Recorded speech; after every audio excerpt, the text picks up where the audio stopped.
dear students, welcome to Ellen Digital JEE Advanced Tejas series. My self Avinesh Saini और आज हम discuss करने जा रहे हैं कैपेसिटर और कैपेसिटर के अच्छे क्वेश्चंस आज डिस्कस करेंगे। आई अगेन सजेस्ट यू कि आप इन सब क्वेश्चन के नोट्स बना कर रखें और अभी समझने के बाद फिर दोबारा खुद से सॉल्व करके देखें। ओके, सो चलिए स्टार्ट करते हैं। सो स्टूडेंट, ये हमारा पहला क्वेश्चन है। Electric field between two conductors carrying equal and opposite charge varying as. दो कंडक्टर्स हैं, जैसा कि आप जानते हैं capacitor generally it is a combination of two conductors जिसको हम प्लेट्स कहते हैं। भले उसका शेप कैसा भी हो, but those two conductors are called plates of the capacitor. तो उनके बीच में इलेक्ट्रिक फील्ड इस तरीके से वेरी कर रहा है। अल्फा कांस्टेंट है और separation between the conductor along x axis is b. हमें इसका कैपेसिटेंस कैलकुलेट करना है। तो कैपेसिटेंस कैसे सॉल्व करते हैं वो बेसिक आप जानते हो। जैसा कि आपको पता है, charge on any conductor is proportional to potential difference. अगर किसी कैपेसिटर पर चार्ज Q है तो this proportional to potential difference delta V and Q equals to C into delta V। तो कैपेसिटेंस क्या होता है? Q by delta V। Delta V is potential difference between the plates of the capacitor. तो हमें basically electric field given है, इससे हम पहले क्या कैलकुलेट करेंगे? Potential difference. तो देखिए, इलेक्ट्रिक फील्ड क्योंकि वेरिएबल है तो पोटेंशियल डिफरेंस सॉल्व करने के लिए क्या करेंगे? Delta V equals to integration of E dx। Electric field भी एक्स एक्सिस में और पोटेंशियल डिफरेंस भी एक्स एक्सिस में सॉल्व कर रहे हैं, तो वो E और dx के बीच में एंगल 0 बन जाएगा और cos 0 की वैल्यू 1 होगी। ओके, और यहां पर वैसे नेगेटिव साइन भी होता है, but we are interested only in magnitude of potential difference. कौन सा प्लेट हाइयर पोटेंशियल पर है, कौन सा लोअर पर है, उसमें उतना इंटरेस्ट हमारा नहीं है। तो नेगेटिव एग्जैक्ट फॉर्मूला तो कुछ इस टाइप का होता है, negative of E vector dot D x, but हम केवल पोटेंशियल डिफरेंस सॉल्व कर रहे हैं तो हम केवल इसको कैलकुलेट करेंगे ई इंटू डी एक्स को, only magnitude, right. Electric field की वैल्यू देखिए क्या गिवन थी, Q by epsilon not A 1 plus alpha x. ये वैल्यू पुट कर दो यहाँ पर, तो ये बन जाएगा Q by epsilon not A into 1 plus alpha x into d x. और इंटीग्रेशन कहां से कहां तक करना है? दोनों कंडक्टर्स के बीच का सेपरेशन है b। तो पहला कंडक्टर अगर x इक्वल टू 0 पर है तो दूसरा कहां होगा?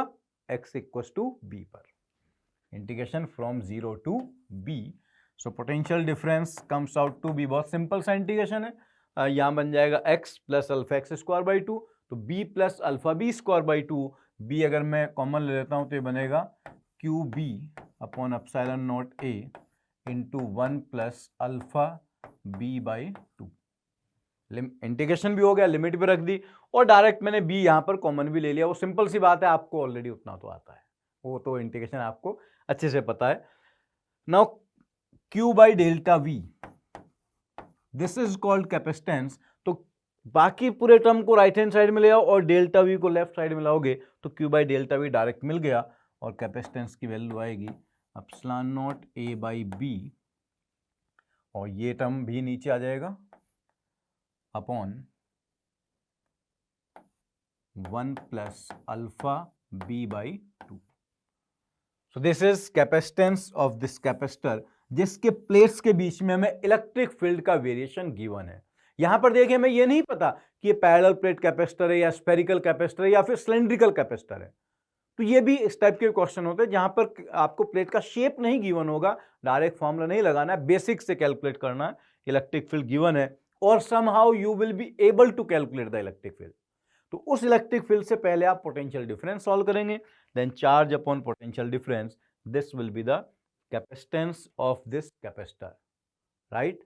तो आई एम श्योर कि अब आपको इस टाइप के क्वेश्चन को कैसे सॉल्व करना है ये डेफिनेटली समझ में आ गया होगा। ओके स्टूडेंट्स, सो ये कैपेसिटर पर एक और डिफरेंट टाइप का थोड़ा क्वेश्चन, इसको ध्यान से समझिएगा।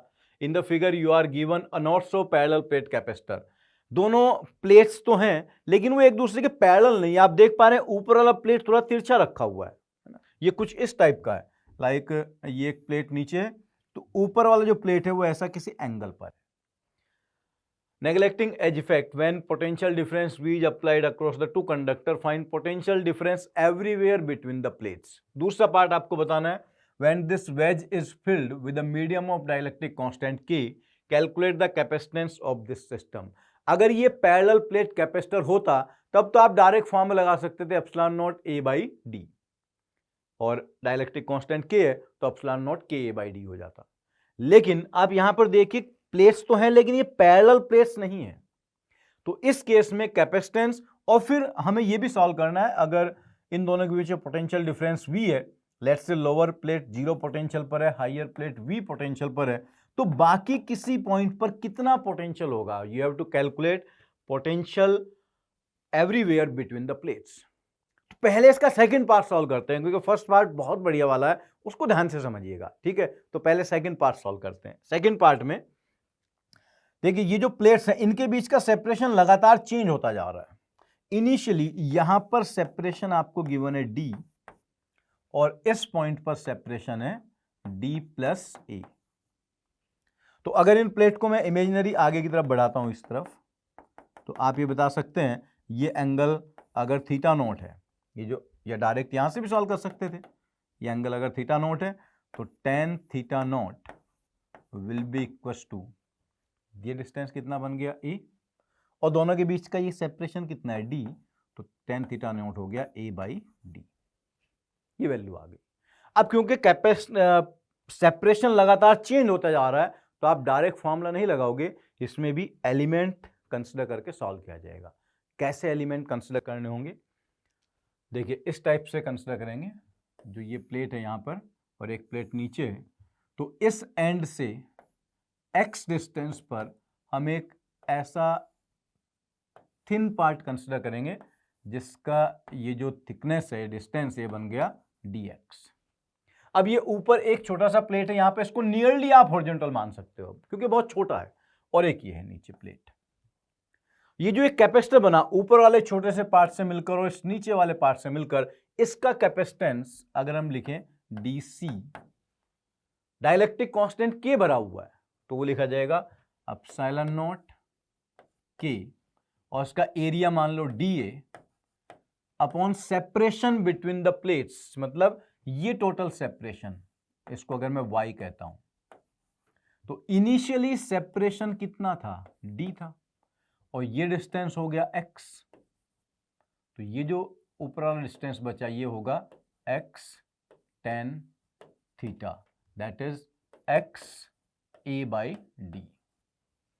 तो जो नेट सेपरेशन होगा y, that will B d plus x tan theta, so this is d प्लस a by D into x, ये वैल्यू आएगी।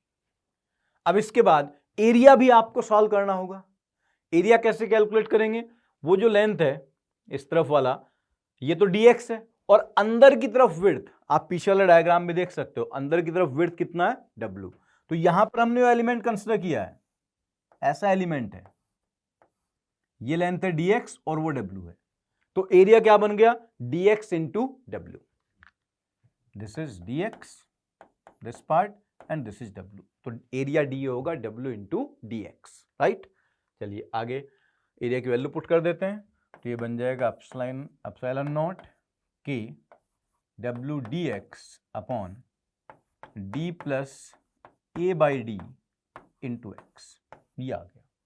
अब ऐसे ऐसे कैपेसिटर एक के आगे एक, एक के आगे एक ऐसे होंगे, तो ये सारे कैपेसिटर किस कॉम्बिनेशन में है, ये सारे कैपेसिटर किस कॉम्बिनेशन में होंगे, एक के आगे एक कह रहा हूं मैं, तो क्या सीरीज में है, नो सीरीज में नहीं है। इन सब का अपर पार्ट किस पोटेंशियल पर है V पर, और लोअर प्लेट किस पर है 0 पर, so every small capacitor have same potential difference, they are at equal potential difference, so they are in parallel. Parallel में है तो नेट कैपेसिटेंस के लिए इसको डायरेक्ट इंटीग्रेट कर दिया जाएगा, और इंटीग्रेशन कहां से कहां तक, x का लिमिट 0 से d तक, तो इंटीग्रेशन फ्रॉम 0 टू d। अब इसमें देखो एप्सिलॉन नॉट kw, ये तो कॉमन आ गया, और फिर आप इसका इंटीग्रेशन करोगे d प्लस a by D into x, तो इसका इंटीग्रेशन वो 1 upon a plus b x type का हो गया ना, इसका इंटीग्रेशन होता है 1 by b ln a plus b x, तो जब इसको 1 बाई बी करेंगे हम, यहां पर आ जाएगा ln d प्लस a by D into x, और लिमिट 0 से डी तक, डिवाइडेड बाय जो x के साथ में उससे डिवाइड करते हैं, तो नीचे कितना हो जाएगा a और ऊपर चला जाएगा d, उससे डिवीजन हो जाएगा ना।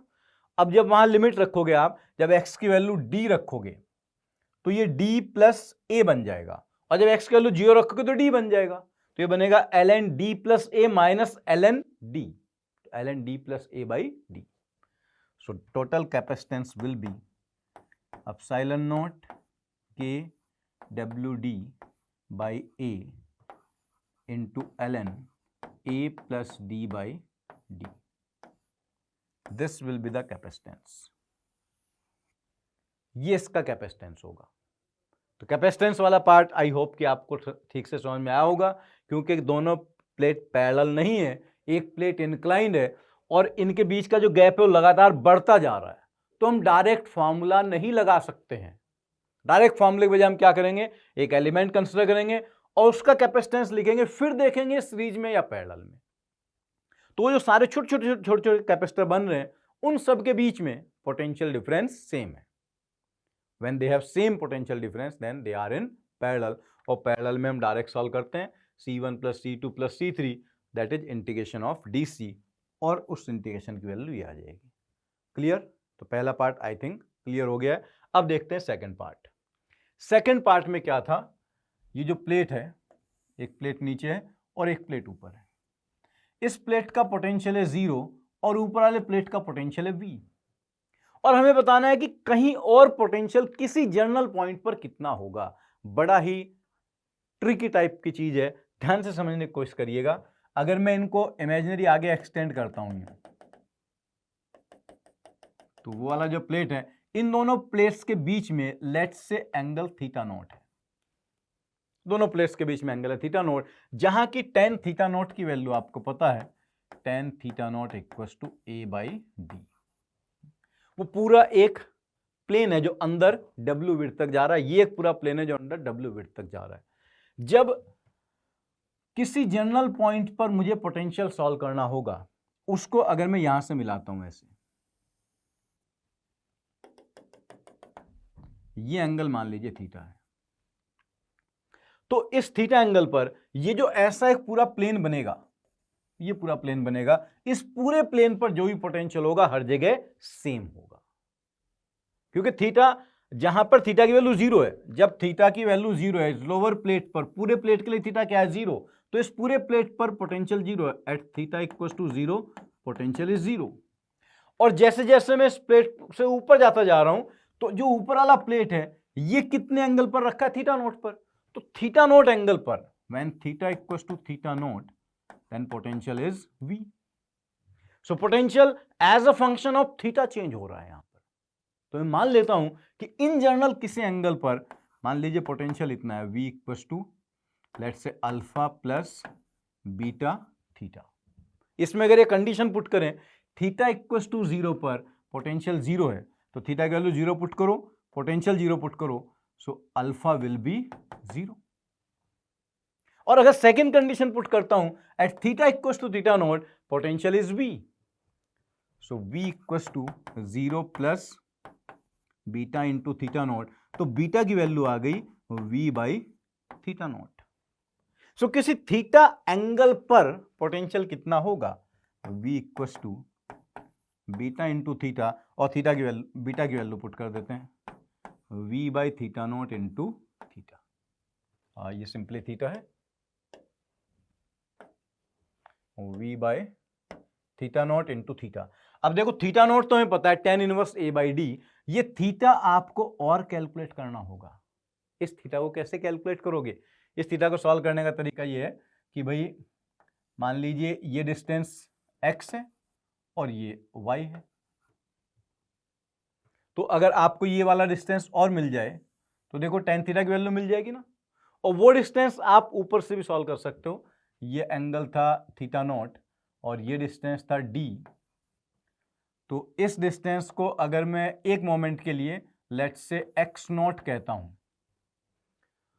तो x नॉट अगर मैं इसको लिख रहा हूं तो इस tan थीटा नॉट को मैं लिख सकता हूं d by x naught, right, d by x naught लिख सकते हैं ना। तो एक्स नॉट की वैल्यू आ जाएगी हमारे पास d² बाई ए। तो अब देखिए टेन थीटा की वैल्यू क्या बन जाएगी, tan theta equals to y upon x naught plus x. So potential will be v equals to v by v theta लिख देते हैं इसको, v theta means potential at any angle theta. यहां पर v थीटा 0 है और यहां पर v थीटा v के बराबर है। तो potential at an angle theta, theta naught की वैल्यू पुट करेंगे तो बनेगा tan inverse a by D into जब थीटा की वैल्यू रखोगे तो थीटा बनेगा tan inverse y upon x naught plus x, that is tan inverse y upon x naught की वैल्यू क्या हुई d² by A, d² by ए ही है ना, राइट। हाँ, तो ये बनेगा d² by A plus x. तो इस तरीके से किसी थीटा एंगल पर हमें पोटेंशियल मिल जाएगा। थोड़ा सा अलग तरीके का क्वेश्चन है, ध्यान से समझने की कोशिश करिए। मैं एक बार फिर से बताता हूं क्या किया। ये जो दोनों प्लेट है, इन दोनों प्लेट को इमेजिनरी आगे एक्सटेंड किया तो पता चल गया इनके बीच का एंगल थीटा नॉट है। वो थीटा नॉट पहले ही मुझे यहां से पता था, ये डिस्टेंस देखो ए था और ये डी था, तो टेन थीटा नॉट था ए बाई डी। अब वो कितना दूर जाकर इंटरसेक्ट किए वो डिस्टेंस मैंने सॉल्व कर लिया। कैसे सॉल्व कर लिया, ये सेपरेशन डी है और इसे मैंने एक्स नोट मान लिया, तो यही टेन थीटा नोट होगा डी बाई एक्स नोट, तो एक्स नोट की वैल्यू आ गई d² बाई ए। अब मुझे किसी जनरल पॉइंट पर, क्योंकि मुझे कहा गया find potential everywhere in between the plates, किसी जनरल पॉइंट पर, यहां एक पॉइंट P कंसीडर कर लिया, इस पर मुझे पोटेंशियल लिखना है। तो मैंने देखा भाई पोटेंशियल कैसे लिखा जाए, तो पोटेंशियल में और इस एंगल में कोई तो रिलेशन होगा। जो लोअर प्लेट है वो बिल्कुल सीधा रखा हुआ है और उसका पोटेंशियल है 0, that means lower plate 0 angle पर है। When angle of plate is 0, जब उसका इंक्लिनेशन 0 है, तो जिस प्लेन का इंक्लिनेशन 0 है उस पूरे प्लेन पर पोटेंशियल 0 है। जिस प्लेन का इंक्लिनेशन थीटा नॉट है उस पूरे प्लेन पर, this entire plane is equipotential, that is v naught v। तो इसका मतलब अगर इन दोनों के बीच में मैं ऐसे प्लेन बनाता जाऊं, इंक्लाइन प्लेन, वो सारे इंक्लाइन प्लेन किसी ना किसी एक फिक्स पोटेंशियल पर होंगे। So potential is changing as inclination as a function of theta. So मैंने मान लिया कि पोटेंशियल का फंक्शन है v theta equals to alpha plus beta theta. किसी थीटा एंगल पर पोटेंशियल इतना है। अब जब थीटा इक्वल्स टू 0 है तो पोटेंशियल 0, तो अल्फा 0 हो गया। तो इक्वेशन रह गई this v theta equals to beta into theta. और बीटा की वैल्यू मैंने कैसे सॉल्व की कि जब एंगल मैक्सिमम होगा तो पोटेंशियल v नॉट है या v है, ये v थीटा की वैल्यू v है, तो बीटा मिल गया v बाई थीटा नॉट। अब बस थीटा और थीटा नॉट की वैल्यू पुट कर दी, so I have got potential as a function of x and y। इधर अगर x एक्सिस था और वो y एक्सिस था, तो as a function of x y potential change हो रहा है, लेकिन वो z की तरफ, अंदर की तरफ जो पूरा प्लेन है इंक्लाइन, उसमें पोटेंशियल की वैल्यू चेंज नहीं हो रही है। तो थोड़ा सा अलग तरीके का क्वेश्चन है, जनरली ऐसे क्वेश्चन आपको देखने को नहीं मिलते हैं। आप, आई होप कि आपको समझ में आ गया होगा। आप इस क्वेश्चन को अपने आप भी फिर से सॉल्व करके देखिएगा। ओके स्टूडेंट्स, एक और क्वेश्चन सॉल्व करते हैं। 5 identical plates of area A R placed at equal separation D. ये 5 प्लेट्स हैं जो एक दूसरे के ऊपर रखे हुए हैं और इनमें से कुछ आपस में कनेक्टेड है और कुछ बैटरी से कनेक्टेड हैं। तो इस टाइप के क्वेश्चन को कैपेसिटर से कैसे सॉल्व करना है, ये यहाँ पर समझने की बात है। यहाँ पहले आपको ये देखना होगा ये प्लेट्स मिलकर कितने कैपेसिटर बना रहे हैं और वो कैपेसिटर किस कॉम्बिनेशन में है, सीरीज में है या पैरेलल में है। तो इसको सॉल्व करने का सबसे सिंपल तरीका ये होता है कि जो सबसे पहले वाला प्लेट है, इसके 2 फेस हैं एक्चुअली, 1 2, फिर 3 4 5 6 7 8 9 10। सो 5 प्लेट है तो देयर आर 10 फेसेस। और देखिए 1 और 10 के सामने कोई प्लेट नहीं है, so 1 and 10 are not making any capacitor. कौन कौन से कैपेसिटर बन रहे होंगे, ये 2 के सामने 3 है, 4 के सामने 5 है, 6 के सामने 7 और 8 के सामने 9। अब इसको हम सर्किट में कैसे कन्वर्ट करेंगे। अगर आपने इसको सर्किट में कन्वर्ट कर लिया तो समझ लो काम पूरा हो गया। कैसे कन्वर्ट करेंगे, इसका ट्रिक ये होती है कि भाई सबसे पहले आप क्या करो, बैटरी बना दो। ये बैटरी है, पॉजिटिव पोटेंशियल, नेगेटिव पोटेंशियल। अब देखो बैटरी के पॉजिटिव टर्मिनल से कौन कौन सी प्लेट कनेक्टेड है। बैटरी के पॉजिटिव टर्मिनल से दो प्लेट कनेक्टेड है, प्लेट ए एंड प्लेट सी। और ए का 1 वाला तो किसी काम का नहीं है, लेकिन सी के दोनों फेस काम के हैं, 5B और 6B। 5 के सामने 4 है और 6 के सामने 7 है।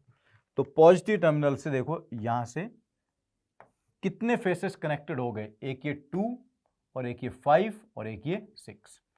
तो इसके सामने इसको लिख दूंगा मैं, थोड़ा छोटा बनाते हैं।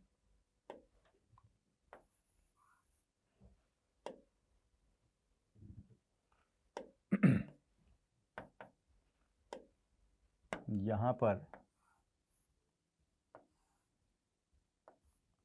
ये एक प्लेट है 2, ये हो गया 2। 2 के सामने कौन सा फेस है, 3, तो 2 के सामने 3।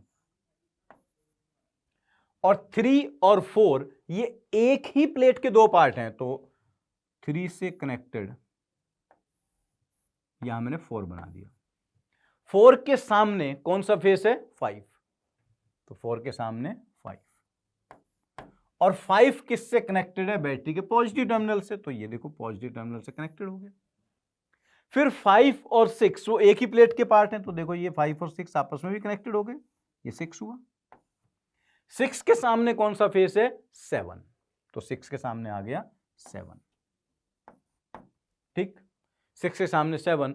और इसके बाद फिर जो बी प्लेट था, बी प्लेट ई से भी कनेक्टेड है, और 7 से कनेक्टेड ये बन गया एक, इसको थोड़ा ऊपर ले जाते हैं। 7 के सामने है 8, 7 और 8 आपस में कनेक्टेड है। Just a minute.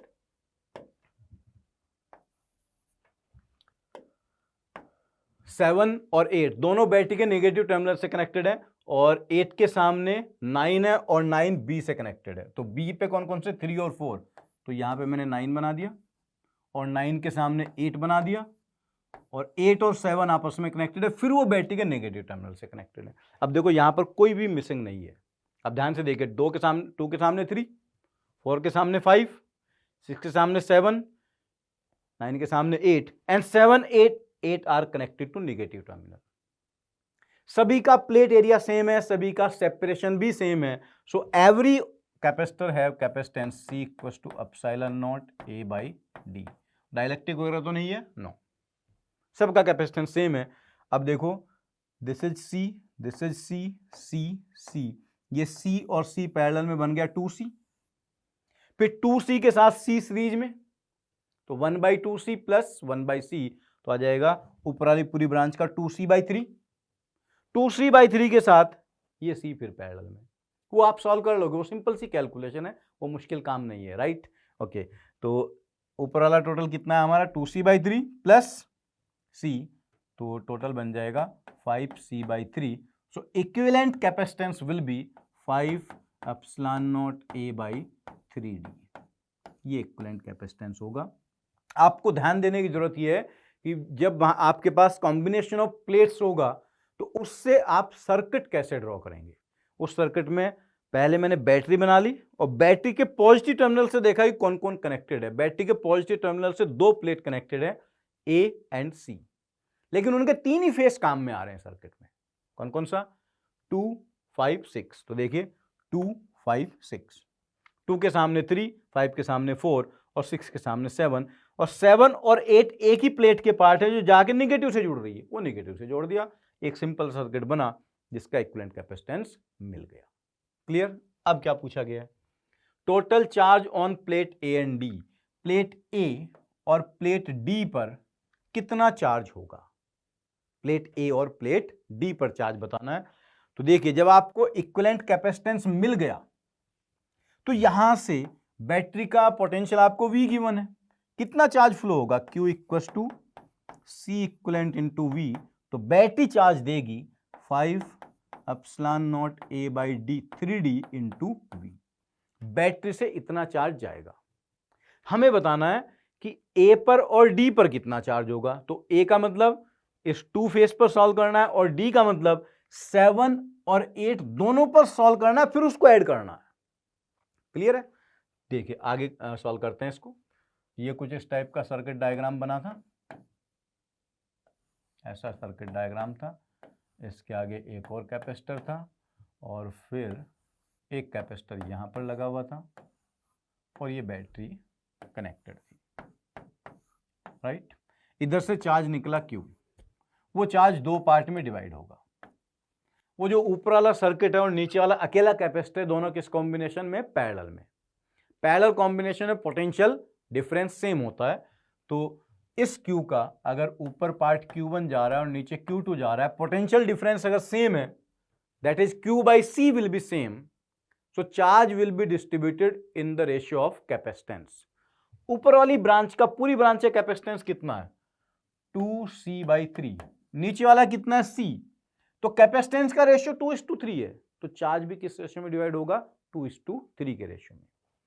तो ऊपर जो Q1 होगा वो होगा 2:3 के रेशियो में डिवाइड करना, तो ये बनेगा 2Q/5 और इधर से जाएगा 3Q/5,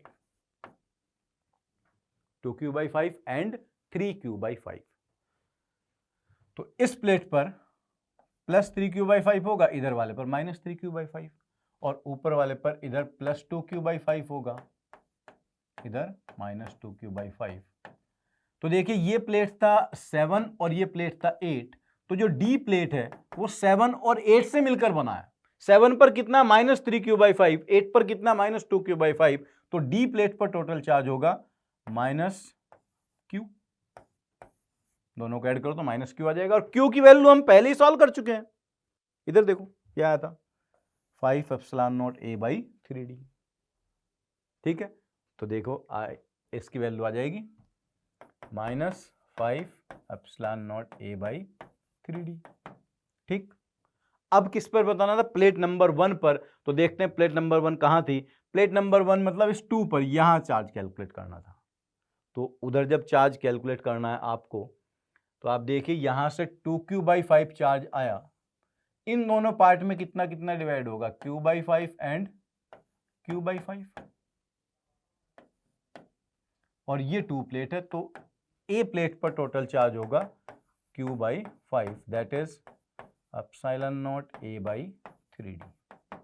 this is how you can calculate charge on each plate. अगर आपको यह भी कहा जाता कि भाई प्लेट बी पर चार्ज बताओ कितना है, तो बी के कौन कौन से फेस हैं? 3 and 4। 3 and 4, 3 देखो इस तरफ है और ये 4 है, दोनों पर कैलकुलेट कर लो और फिर ऐड कर दो। दोनों पर नेगेटिव नेगेटिव होगा, तो बी पर नेगेटिव चार्ज होगा। ऐसे आप ई पर भी सॉल्व कर सकते हैं। You can calculate charge on every plate. अच्छा, आगे आप पूछा है electric field and energy stored between plate B and C. B और सी के बीच में इलेक्ट्रिक फील्ड कितनी होगी? तो बी और सी मतलब कौन कौन से फेस के बीच में? 4 और 5 के बीच में। यहां इलेक्ट्रिक फील्ड सॉल्व करनी है और एनर्जी स्टोर बताना है, तो सिंपल एक कैपेसिटर को ही तो सॉल्व करना है। देखो बी और सी, इधर आपको चार्ज पता चल गया Q/5 और चार्ज पता चल गया, यहां इलेक्ट्रिक फील्ड बताना है। तो कैपेसिटर की प्लेस के बीच में इलेक्ट्रिक फील्ड का फॉर्मूला आपको डायरेक्ट भी याद होगा, पता है ना? ठीक है, अगर एक कैपेसिटर पर चार्ज Q है, देखो सिंपल कैपेसिटर, इस पर चार्ज Q, यहां माइनस Q, तो इसके बीच में जो इलेक्ट्रिक फील्ड होती है, इलेक्ट्रिक फील्ड क्या होती है? Q/ε0A। और यहां चार्ज कितना है? Q/5। तो बी और सी के बीच में इलेक्ट्रिक फील्ड EBC वो होगा Q/5 ε0A। This is the electric field. और Q की वैल्यू पुट कर दो इसमें, Q/5 की वैल्यू मिल जाएगी डायरेक्ट। Q/5, अच्छा यहां पर एक गड़बड़ हो गया, यहां V भी था, ये चार्ज में V लिखना भूल गया था मैं। हाँ देखो V है ना, तो ये V भी आएगा सब में। Q/5 की वैल्यू होगी ε0A/3D into V divided by ε0A।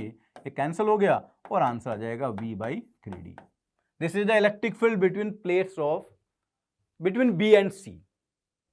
और फिर बताना था हमें एक और पार्ट कि इसमें एनर्जी स्टोर्ड कितना होगा। तो एनर्जी स्टोर्ड का डायरेक्ट फॉर्मूला होता है भैया। एनर्जी स्टोर्ड क्या होती है? U = Q²/2C। Q की वैल्यू आपको पता है, Q यहां कितना है? Q/5, तो ये बनेगा Q² 25 × 2 और c की value simply epsilon naught a by D.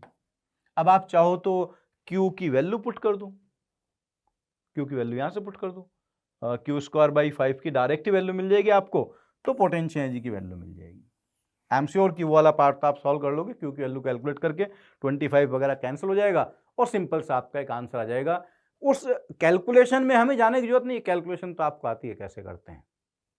हमें ये देखना था कि इस क्वेश्चन को जहां पर आपको एक कॉम्बिनेशन ऑफ प्लेट्स गिवन होगा, बहुत सारी प्लेट रखी हुई है ऐसे, उसको सिंपल सर्किट में कैसे कन्वर्ट करना है, उससे कैपेसिटेंस कैसे सॉल्व करना है, और किसी प्लेट पर चार्ज बताना हो, या कहीं पर इलेक्ट्रिक फील्ड कैलकुलेट करना हो, या पोटेंशियल डिफरेंस सॉल्व करना हो, या एनर्जी कैलकुलेट करनी हो, कुछ भी सॉल्व कराया जा सकता है। वो सारी चीजें सॉल्व हो जाएंगी once you have converted it into a simple circuit. क्योंकि इसके बाद तो ये सर्किट बनती आप खुद कह दोगे अब तो हो गया सर, अब तो हम कर लेंगे, राइट। तो आई एम श्योर कि अब आपको ये समझ में आ गया होगा कि ऐसे स्टैक ऑफ प्लेट्स को सिंपल सर्किट में कैसे कन्वर्ट करते हैं।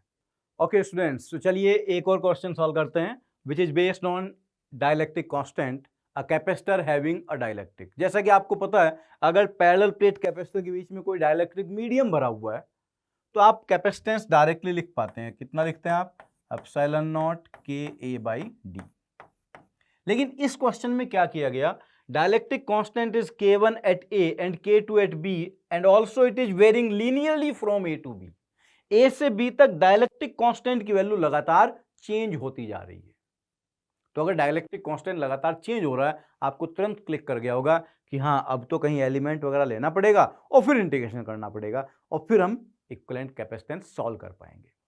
तो कैसे कैलकुलेट करेंगे? इस पॉइंट पर डाइलेक्ट्रिक कांस्टेंट K1 है, ये कंप्लीटली फिल कर रहा है, वो जो गैप दिख रहा है गैप नहीं है, वो केवल इसलिए बनाया गया ताकि आपको पता चले कि भाई बीच में डाइलेक्ट्रिक मीडियम भरा हुआ है। It is completely filling the gap between the plates of capacitor, right. और यहां पर डाइलेक्ट्रिक कांस्टेंट है K2। तो किसी x डिस्टेंस पर जो डाइलेक्ट्रिक कांस्टेंट होगा Kx, वो होगा initial dielectric constant K1 plus K2 minus K1 by D into x. Initial K1 था और d डिस्टेंस में कितना इंक्रीज हुआ? K1 से K2 हो गया, तो कितना इंक्रीज हुआ? K2 minus K1। तो यूनिट लेंथ में कितना होगा? K2 minus K1 by D. तो x में कितना इंक्रीज होगा? K2 minus K1 by D into x. तो initial plus increment, simple unitary method, right. Okay, इसे बार बार इतना बड़ा लिखने के बजाय मैं लिख देता हूं Kx equals to K1 plus alpha x. इसको अल्फा लिख देते हैं ताकि क्या है कि कैलकुलेशन करने में आसानी रहे, बड़ा सा टर्म नहीं लिखना पड़ेगा। अब यहां से x डिस्टेंस पर मैं एक ऐसा कैपेसिटर कंसीडर करूंगा जिसके प्लेट्स के बीच का सेपरेशन कितना है? dx।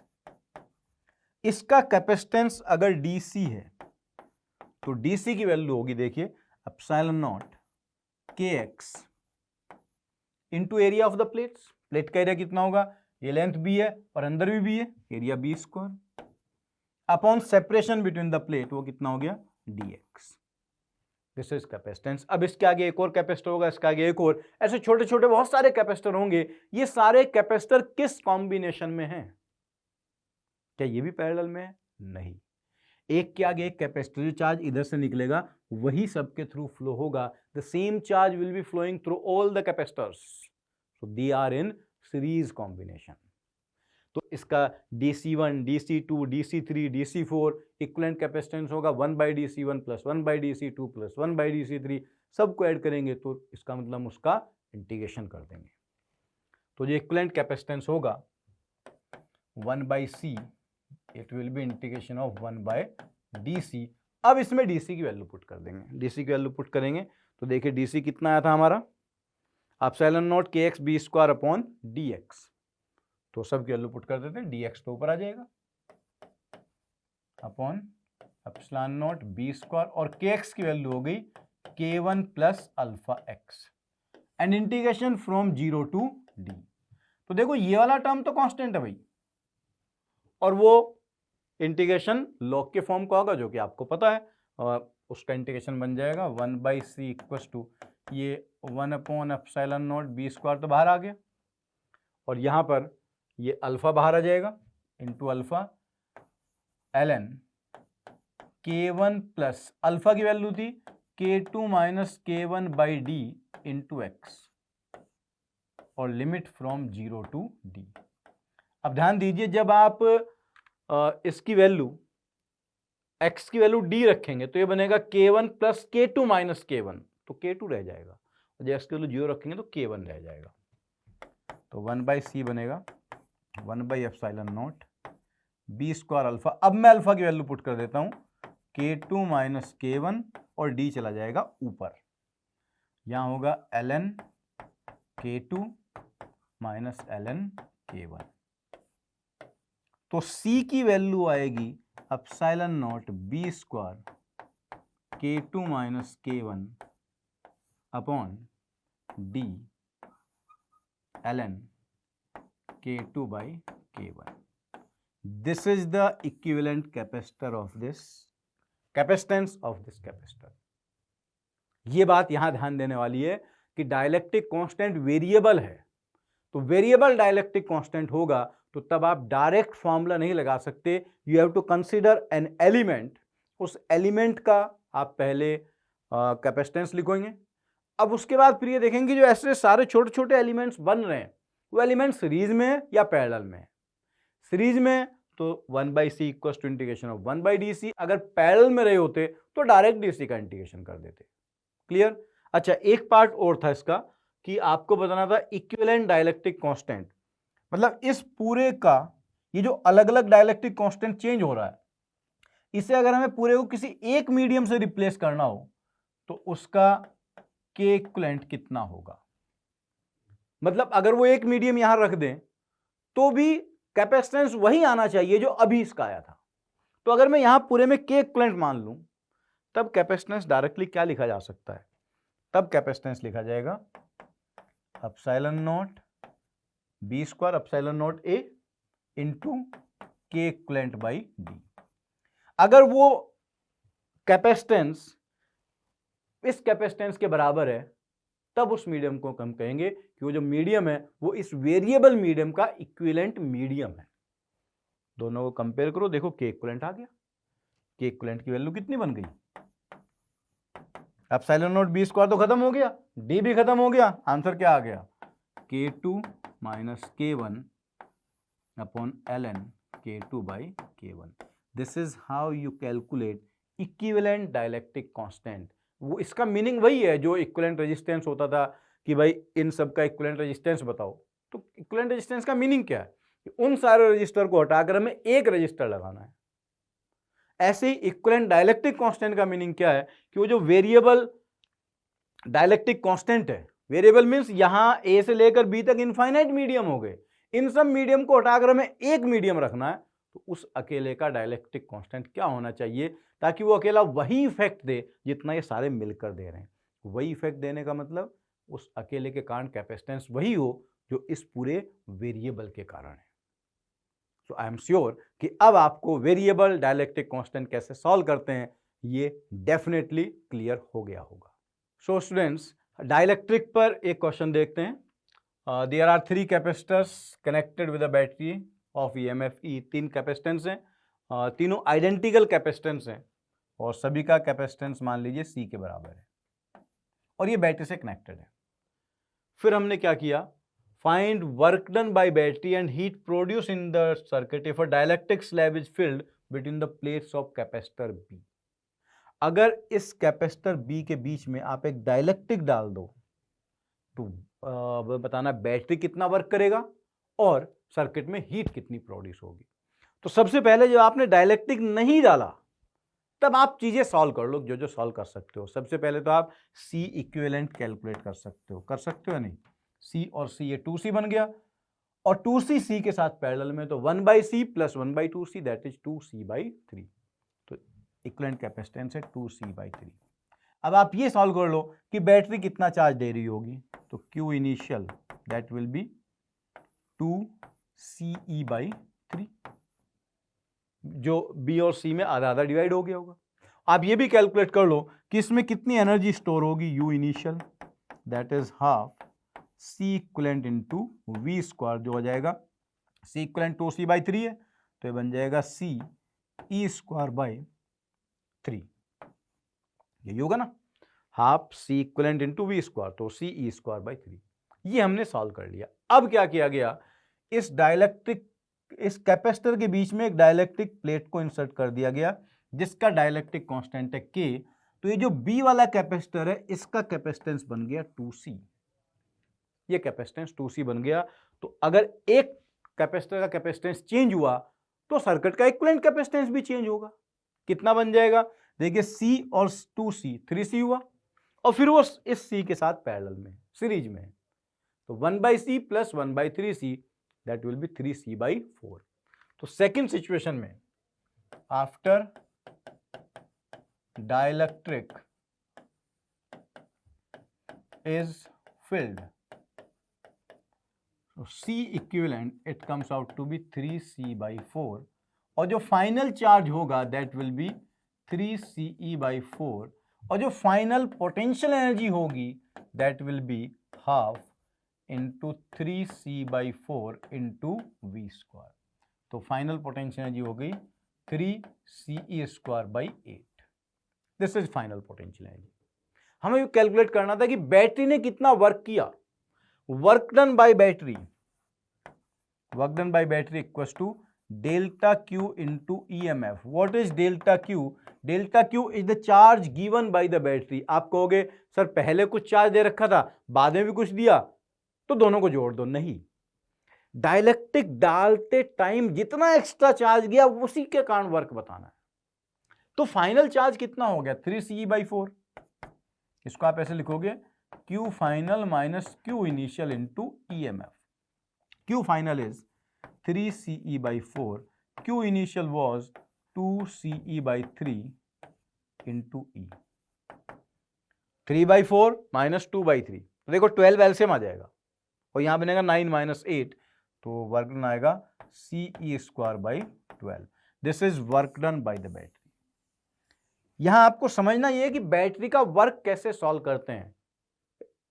किसी एक प्रोसेस में आपको वर्क पूछा जाएगा कि इस प्रोसेस के दौरान बैटरी ने कितना वर्क किया, तो उस प्रोसेस के दौरान आपको देखना है बैटरी ने कितना चार्ज दिया। डाइलेक्ट्रिक डालने के पहले कुछ चार्ज बैटरी ऑलरेडी दे चुकी थी, डाइलेक्ट्रिक डालने के बाद कितना चार्ज हो गया ये हमें पता है, हमें फाइनल चार्ज पता है और इनिशियल पता है कितना था, तो एक्स्ट्रा कितना सप्लाई किया, final minus initial. Final plus initial मत कर देना कि टोटल इतना दे दिया, नहीं, टोटल तो इतना दिया है, फाइनली इनिशियली ऑलरेडी कुछ इंस्टॉलमेंट गई हुई थी, तो जो बचा वही है charge supply during the insertion of dielectric slab. Okay, फिर बताना था हमें I think heat produce in the circuit. तो देखिए बैटरी ने जो वर्क किया, वर्क डन बाय बैटरी, कहां कहां जाएगा, this will be equal to change in energy of system plus heat.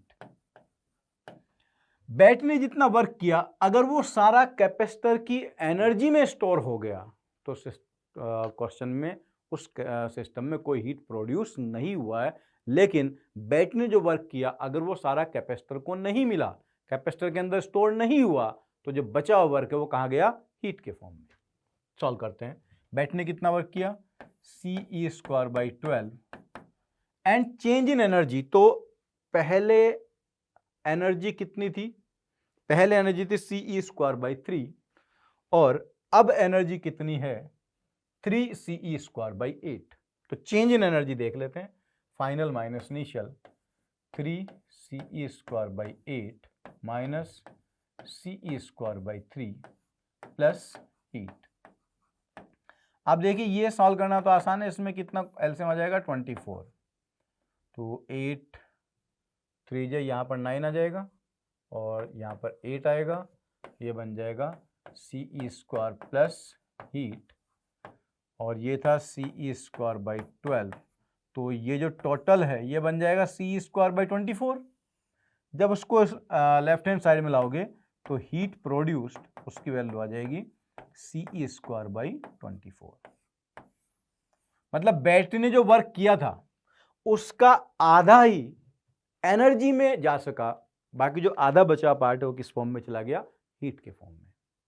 सो इस क्वेश्चन में समझने वाली बात ये थी कि अगर कोई सर्किट बना हुआ है ऑलरेडी, उसमें किसी एक कैपेसिटर के साथ कुछ छेड़छाड़ कर दोगे आप, छेड़छाड़ मतलब वहां पर डाइलेक्ट्रिक डाल दिया या डाइलेक्ट्रिक ऑलरेडी था उसको निकाल लिया, तो आप ये सॉल्व करोगे कि वो इवेंट होने के पहले इक्विवेलेंट कैपेसिटेंस क्या था, इवेंट होने के बाद इक्विवेलेंट कैपेसिटेंस क्या है, इवेंट होने के पहले चार्ज कितना था, इवेंट होने के बाद कितना चार्ज है, दोनों को डिफरेंस कर दोगे तो charge flown by the battery या charge given by the battery आ जाएगा। ठीक, और फिर इनिशियल पोटेंशियल सॉल्व करोगे या इनिशियल एनर्जी स्टोर सॉल्व करोगे, फाइनल एनर्जी स्टोर सॉल्व करोगे, वर्क डन और एनर्जी के इंक्रीमेंट में जो डिफरेंस होगा that will be the heat produced in the circuit. Okay students, तो एक और कैपेसिटर का बहुत अच्छा क्वेश्चन देखते हैं। Two concentric metal sphere of radius A and B are separated by a medium that has dielectric constant K and conductivity sigma। तो देखिए दो स्फीयर हैं, इसका रेडियस A है और बाहर वाले का रेडियस B है, और इन दोनों के बीच में एक कंडक्टिंग मीडियम भरा हुआ है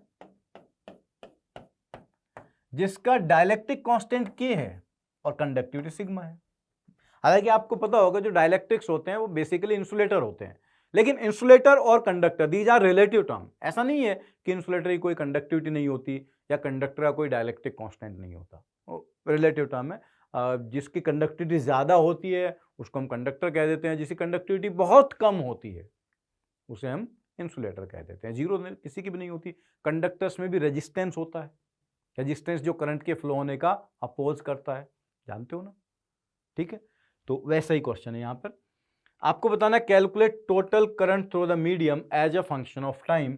आपने अंदर वाले कैपेसिटर को, कंडक्टर को क्यू चार्ज दिया, तो फिर आपको कैलकुलेट करना है कि कंडक्टिंग मीडियम में कारण कितना current as a function of time flow होगा। How much current will be flowing through the conducting medium. अब यहां करंट क्यों फ्लो हो रहा होगा? देखिए दो कंडक्टर्स हैं और दोनों के बीच में एक कंडक्टिंग मीडियम डाल दिया, इस वाले पर चार्ज है बाहर वाले पर नहीं है, तो पोटेंशियल डिफरेंस के कारण करंट फ्लो होने लगेगा। वो कैसे सॉल्व करेंगे?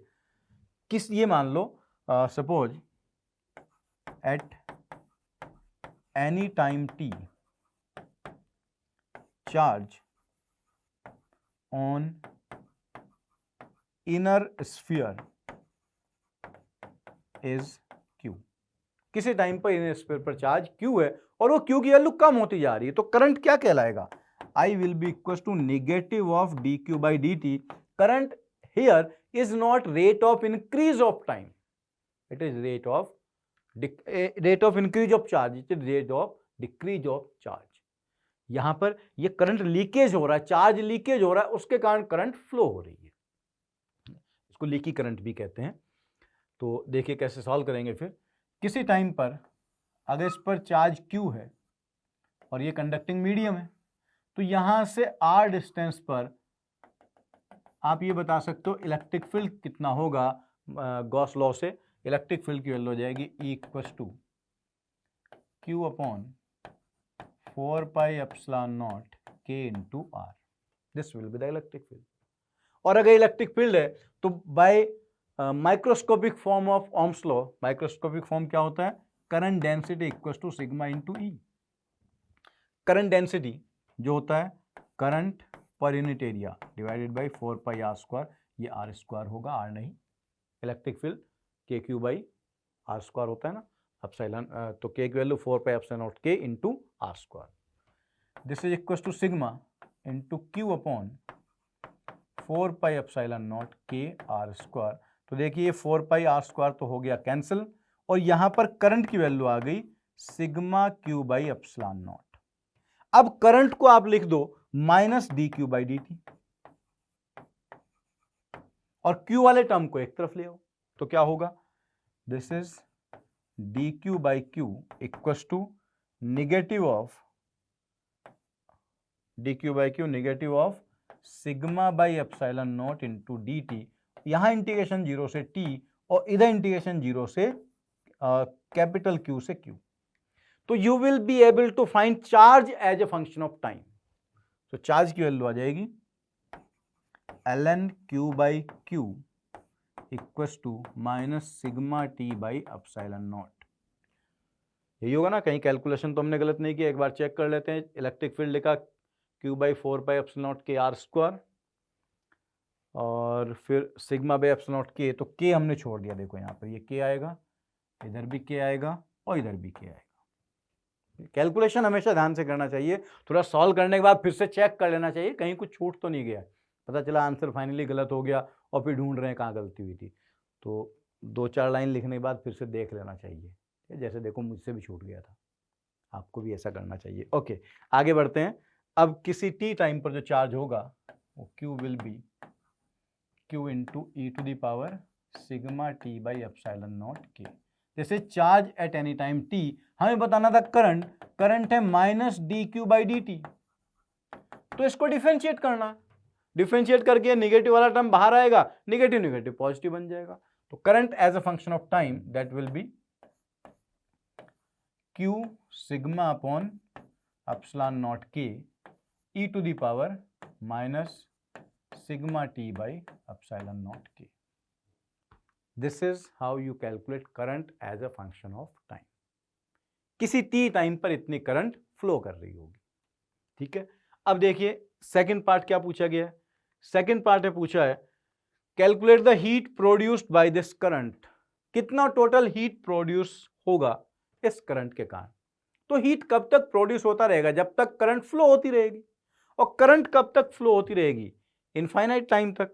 t = इन्फिनिटी पर करंट जीरो बन जाएगी और t = इन्फिनिटी पर चार्ज भी जीरो बन जाएगा, करंट भी जीरो और चार्ज भी जीरो। तो सिस्टम की टोटल जो इलेक्ट्रोस्टैटिक एनर्जी है वो सारी खत्म हो गई, और वो किस में कन्वर्ट हो गई, हीट में। एक तरीका तो वो है कि भाई आप as a function of time लिखो हीट और फिर उसको जीरो से इन्फिनिटी तक इंटीग्रेट करो, वो ऐसा नहीं करना, वो लेंथी मेथड है, थोड़ा सा स्मार्टली प्ले करना है। क्या स्मार्टनेस दिखानी है कि देखो कब तक करंट फ्लो होती रहेगी, जब t = इन्फिनिटी करोगे तो करंट जीरो हो गई, t = इन्फिनिटी पर चार्ज भी जीरो हो गया, मतलब सारा चार्ज लीक हो गया, चार्ज लीकेज हो चुका है इस लीकी करंट के कारण। तो चार्ज खत्म हो गया, तो जो सिस्टम में इलेक्ट्रोस्टैटिक एनर्जी स्टोर थी वो भी खत्म हो गई, वही किस में कन्वर्ट हुई है, हीट में। तो अगर आप ये सॉल्व कर लो कि इनिशियली कितनी इलेक्ट्रोस्टैटिक एनर्जी थी, तो आपको पता चल जाएगा वही किस में चला गया, हीट के फॉर्म में। तो आपको सेकंड पार्ट के लिए करना क्या है भाई, ये जो हमारे पास कंडक्टर है जिस पर चार्ज Q दिया गया था, और एक ये वाला कंडक्टर है, इसका रेडियस A और उसका B, आप ये सॉल्व कर लो कि A और B के बीच में कितना इलेक्ट्रोस्टैटिक पोटेंशियल एनर्जी स्टोर है। उसके लिए क्या करो, किसी r डिस्टेंस पर इलेक्ट्रिक फील्ड क्या होगा, 1/4πε0 K × r²। तो एनर्जी पर यूनिट वॉल्यूम वो होगी 12ε0 × E², और यहाँ r distance per unit volume की एनर्जी मिल गई, तो अगर आप एक dr थिकनेस का एलिमेंट मान लो तो इसके अंदर एनर्जी होगी into 4πr² into dr। This is total electrostatic energy initial, और इसको जीरो से A से B तक इंटीग्रेट कर दोगे। यहाँ भी K आएगा, ε0 K रख दो, देखो सबकी वैल्यू, तो क्या बनेगा 12ε0 K, E² की वैल्यू पुट करो, ये यहाँ Q है तो ये बनेगा Q² upon 16π² ε0² K² upon r⁴ into 4πr² into dr। तो ये एक रह गया, 2 खत्म हो गया यहाँ पर, और ये ε0 K से पूरा खत्म हो गया, और फिर यहाँ पर 4π से ये 4π रह गया। तो बचा क्या हमारे पास, हमारे पास ये बचा Q² अपॉन, देखिए ये 8πε0 K आ जाएगा, 8πε0 K, और इधर रह गया 1/r² into dr from A to B। तो 1/r² का इंटीग्रेशन तो बड़ा सिंपल सा है, -1/r, और लिमिट रखोगे तो निगेटिव बाहर आएगा, 1/b - 1/a, निगेटिव को अंदर ले जाओ तो 1/a - 1/b। तो इलेक्ट्रोस्टैटिक एनर्जी इनिशियली कितनी स्टोर है इस सिस्टम में, Q² upon 8πε0 K into 1/a - 1/b, ये इनिशियल एनर्जी स्टोर्ड है, और फाइनल कितनी है, 0। तो ये सारी किस में चली गई, यही हीट, दैट्स इट, सिंपल सी बात है। एक तरीका तो वो था कि हमें भाई करंट पता है, करंट पता है तो किसी टी टाइम पर हम हीट लिखें, किसी टी टाइम पर हीट लिखें और फिर आई स्क्वायर आर डी टी करें और फिर उसे जीरो से इन्फिनिटी तक इंटीग्रेट करें, जो बड़ा लेंदी प्रोसेस होगा। उसकी बजाय हमने क्या देखा कि भाई करंट कब तक फ्लो होती रहेगी, till infinity, T tending to infinity, T equal to infinity पर करंट जीरो हो गई, चार्ज भी जीरो हो गया। तो जब सिस्टम में चार्ज जीरो हो गया तो उस चार्ज के कारण जो इलेक्ट्रिक फील्ड थी, उस इलेक्ट्रिक फील्ड के कारण जो इलेक्ट्रोस्टैटिक एनर्जी स्टोर थी वो सारी खत्म हो गई। खत्म हो गई तो कहां गई, कौन खा गया उसे? कोई नहीं खा गया, it has converted in the form of heat, right. तो इस तरीके से हम इस क्वेश्चन को सॉल्व कर सकते हैं, जहां पर दो स्फीयर हैं और स्फीयर के बीच में चार्ज लीकेज हो रहा है, जिससे कारण एक लीकेज करंट फ्लो हो रही है। तो आपसे कई क्वेश्चन पूछे जा सकते हैं। Charge as a function of time, charge as a function of time यहां पर मिल गया। ये बिल्कुल वैसा इक्वेशन है जैसा डिस्चार्जिंग ऑफ कैपेसिटर वाली होती है। और फिर current as a function of time, और दूसरा total heat generated in the system. I am very sure कि अब आपको ये क्वेश्चन समझ में आ गया होगा। Okay students, so this is one more question, जहां पर एक कैपेसिटर है और कैपेसिटर के अंदर हम कभी डाइलेक्ट्रिक इंसर्ट कर रहे हैं, कभी रिमूव कर रहे हैं, या प्लेट्स के बीच का सेपरेशन चेंज कर रहे हैं। And remember all these things are done slowly. तो वन बाय वन हमें ये देखना है कि कैपेसिटर की किस किस चीज पर इफेक्ट पड़ेगा। इस पॉइंट को ध्यान से समझिएगा, आपको पूरा डाइलेक्ट्रिक वाला जो कंसेप्ट है वो एकदम क्लियर हो जाएगा। तो देखिए क्या करना है। सबसे पहला part, insertion of dielectric while battery remains attached. एक कैपेसिटर के अंदर डाइलेक्ट्रिक डाला जा रहा है, जब उसके साथ बैटरी अटैच रहती है तो क्या होगा, इधर से क्या क्या इफेक्ट पड़ेंगे वो हमें देखना है। तो देखिए ये डाइलेक्ट्रिक है, ये कैपेसिटर है जो बैटरी से कनेक्टेड है। बैटरी का पोटेंशियल मान लो V नॉट है, इस कैपेसिटर का कैपेसिटेंस C नॉट है। तो अभी जब तक आपने डाइलेक्ट्रिक इंसर्ट नहीं किया तो इस कैपेसिटर पर जो इनिशियल चार्ज है that is C not V not, इसके बीच में जो इलेक्ट्रिक फील्ड है वो होगा V not by D, that is potential difference upon separation. और इसमें जो पोटेंशियल एनर्जी स्टोर होगी that will be half C not V not square, this is initial potential energy. अब हमने इसके अंदर एक डाइलेक्ट्रिक स्लैब को इंसर्ट कर दिया जिसका डाइलेक्ट्रिक कांस्टेंट है K। तो आपको पता है डाइलेक्ट्रिक डालने से जो नया कैपेसिटेंस होगा that will becomes K times C not. अगर कैपेसिटेंस बढ़ गया तो इसकी चार्ज स्टोर करने की कैपेसिटी बढ़ गई। सो नाउ बेट इस पर जो फाइनल चार्ज होगा that will B K times C not V not. So charge on the plates changes. और यहां लेकिन इलेक्ट्रिक फील्ड चेंज नहीं होगा क्योंकि बैटरी कनेक्टेड है, तो पोटेंशियल डिफरेंस उसके अक्रॉस सेम रहेगा और सेपरेशन भी सेम है, तो electric field does not change, वो सेम रहेगा। एनर्जी यू फाइनल, क्योंकि पोटेंशियल तो सेम है पर कैपेसिटेंस K टाइम्स बढ़ गया तो एनर्जी भी बढ़ जाएगी। अब देखते हैं क्या क्या पूछा गया था। हमें पूछा गया था electric field between the plates changes, तो 1 के लिए यह आंसर नहीं होगा। Charge present on the plates changes, yes charge बढ़ गया। Energy stored in the capacitor increases, yes K times increase हो गई क्योंकि कैपेसिटेंस K टाइम्स बढ़ गया है। Work done by external agent is positive, this is wrong. As you know कि जब हम कैपेसिटर के अंदर डाइलेक्ट्रिक इंसर्ट करते हैं तो कैपेसिटर उसको अट्रैक्ट करता है, अट्रैक्टिव फोर्स लगाता है। आपको स्लोली इंसर्ट करना है तो आपने फोर्स किधर लगाया होगा, बाहर की तरफ। तो एक्सटर्नल एजेंट का वर्क पॉजिटिव नहीं है। This is first part. Second, removal of dielectric while battery is not present. एक कैपेसिटर के अंदर पहले से डाइलेक्ट्रिक भरा हुआ है, इसका डाइलेक्ट्रिक कांस्टेंट है K, और मान लीजिए कैपेसिटर की प्लेट पर चार्ज Q नॉट है और ये आइसोलेटेड कैपेसिटर है, बैटरी से कनेक्टेड नहीं है। अब आपने क्या किया, इसमें से डाइलेक्ट्रिक को निकाल दिया। तो डाइलेक्ट्रिक को निकालने से अब क्योंकि बैटरी कनेक्टेड नहीं है, चार्ज के पास फ्लो होने के लिए कोई पाथ अवेलेबल नहीं है, so in this case charge on the capacitor plate remains same, charge वही का वही रहेगा। Q नॉट नो चेंज, कोई चेंज नहीं होगा। लेकिन जो पोटेंशियल डिफरेंस है वो होता है Q नॉट बाई C। जब आप डाइलेक्ट्रिक निकालोगे तो कैपेसिटेंस कम हो जाएगा, कैपेसिटेंस कम हो गया तो पोटेंशियल डिफरेंस क्या होगा, बढ़ जाएगा। और पोटेंशियल डिफरेंस बढ़ गया तो इलेक्ट्रिक फील्ड बढ़ जाएगी, क्योंकि सेपरेशन तो वही है। इलेक्ट्रिक फील्ड क्या होता है, पोटेंशियल डिफरेंस अपॉन सेपरेशन। क्योंकि पोटेंशियल डिफरेंस बढ़ा और सेपरेशन सेम रहा तो इलेक्ट्रिक फील्ड भी इंक्रीज होगी। क्लियर। अब देखिए एनर्जी का क्या होगा। एनर्जी का यहां फॉर्मूला ये यूज करो, Q²/2C। यहां ये क्यों यूज किया, क्योंकि Q कांस्टेंट है तो हमें केवल C पर डिपेंडेंसी देखनी है। पहले में हमने CV² यूज किया था क्योंकि V सेम था और C पर डिपेंडेंसी देखनी थी। तो जब आपने डाइलेक्ट्रिक को निकाला, चार्ज तो सेम है, कैपेसिटेंस कम हो गया, कैपेसिटेंस कम हो गया तो एनर्जी इंक्रीज होगी, तो एनर्जी भी इसकी इंक्रीज हो जाएगी। और एक्सटर्नल एजेंट उसे कैसा वर्क करना पड़ेगा, क्योंकि ये जो कैपेसिटर है वो डाइलेक्ट्रिक को अंदर की तरफ पुल कर रहा होगा, जिसने बाहर की तरफ इसको खींचा उसने बाहर ही फोर्स लगाया होगा। So work done by that external agent will be positive, right. तो देखिए सेकंड पार्ट में क्या क्या होगा। Removal of dielectric, electric field between the plates changes, yes change होगा, सेकंड पार्ट का आंसर पी भी आएगा। Charge present on the plate changes, no. Energy store in the capacitor increases, increase होगा क्योंकि कैपेसिटेंस कम हो गया है तो इंक्रीज होगा, क्यू आर भी आएगा। और work done by the external positive, ये एस भी आंसर होगा। Clear, okay. अब देखिए third part, slow decrease in separation between the plates while battery remains attached.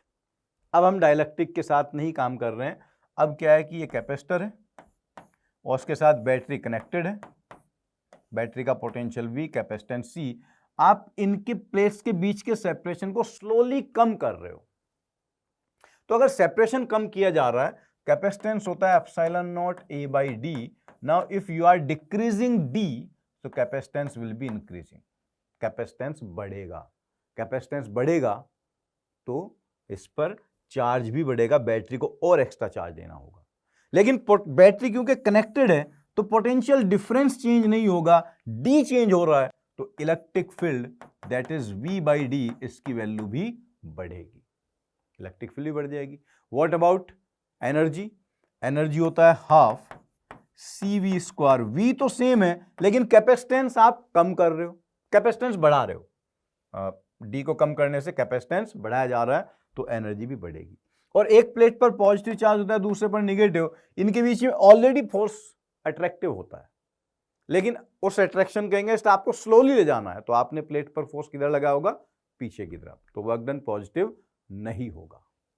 अब देखो यहां पर क्या क्या होगा, slow decrease in separation, electric field between the plates changes, change होगा, पोटेंशियल तो सेम है तो पी आंसर आएगा। Charge present on the plates changes, yes Q भी होगा। Energy store in the capacitor increases, yes. और वर्क डन पॉजिटिव नहीं, कैसा होगा, नेगेटिव, क्योंकि प्लेट का डिस्प्लेसमेंट आगे हो रहा है और फोर्स आपने पीछे लगाया हुआ है। Clear, okay. Fourth part, slow increase in separation between the plate while battery is not present. अब आपने बैटरी को हटा दिया और बैटरी को हटाकर इस पर मान लीजिए चार्ज Q है, यहां पर Q plus Q minus Q and this separation D, battery नहीं है, अब आप सेपरेशन को बढ़ा रहे हो, सेपरेशन बढ़ा रहे हो तो कैपेसिटेंस होता है ε0 A/d। क्योंकि आप D बढ़ा रहे हैं तो कैपेसिटेंस की वैल्यू कम होगी। कैसे चार्ज चेंज होगा, no, charge will not change, क्योंकि चार्ज के पास तो कोई रास्ता ही नहीं है कहीं जाने के लिए या कहीं से आने के लिए, तो चार्ज सेम रहेगा, Q same, no change. Charge अगर सेम है, what about potential difference, potential difference Q/C, capacitance कम हो गया तो पोटेंशियल डिफरेंस बढ़ेगा, और पोटेंशियल डिफरेंस बढ़ेगा तो electric field between the plates, potential difference upon D, तो देखिए पोटेंशियल डिफरेंस बढ़ा, पोटेंशियल डिफरेंस की वैल्यू बढ़ गई और यहां पर D भी बढ़ रहा है, तो इस मामले से आपको कंपेयर नहीं करना चाहिए, आप इस यहां से कंपेयर करो, फिर इलेक्ट्रिक फील्ड की वैल्यू होती है Q/ε0 A। तो Q में तो कोई चेंज नहीं हुआ, ε0 में कोई चेंज नहीं हुआ, एरिया में कोई चेंज नहीं हुआ, इससे एग्जैक्टली कंपैरिजन नहीं हो पाएगा क्योंकि डेल्टा V भी बढ़ रहा है और D भी बढ़ रहा है, तो डेल्टा V/d का रेशियो चेंज नहीं हो रहा है, इलेक्ट्रिक फील्ड सेम रहेगी। और एक प्लेट पर पॉजिटिव चार्ज, एक पर निगेटिव, तो पॉजिटिव प्लेट इसको अपनी तरफ अट्रैक्ट कर रही होगी, जो इसको बाहर ले जा रहा है उसने बाहर फोर्स लगाया होगा and work done by that particular man will be positive. Clear, देखिए अब क्या क्या होगा। अच्छा हाँ, एनर्जी की बात और कर लेते हैं।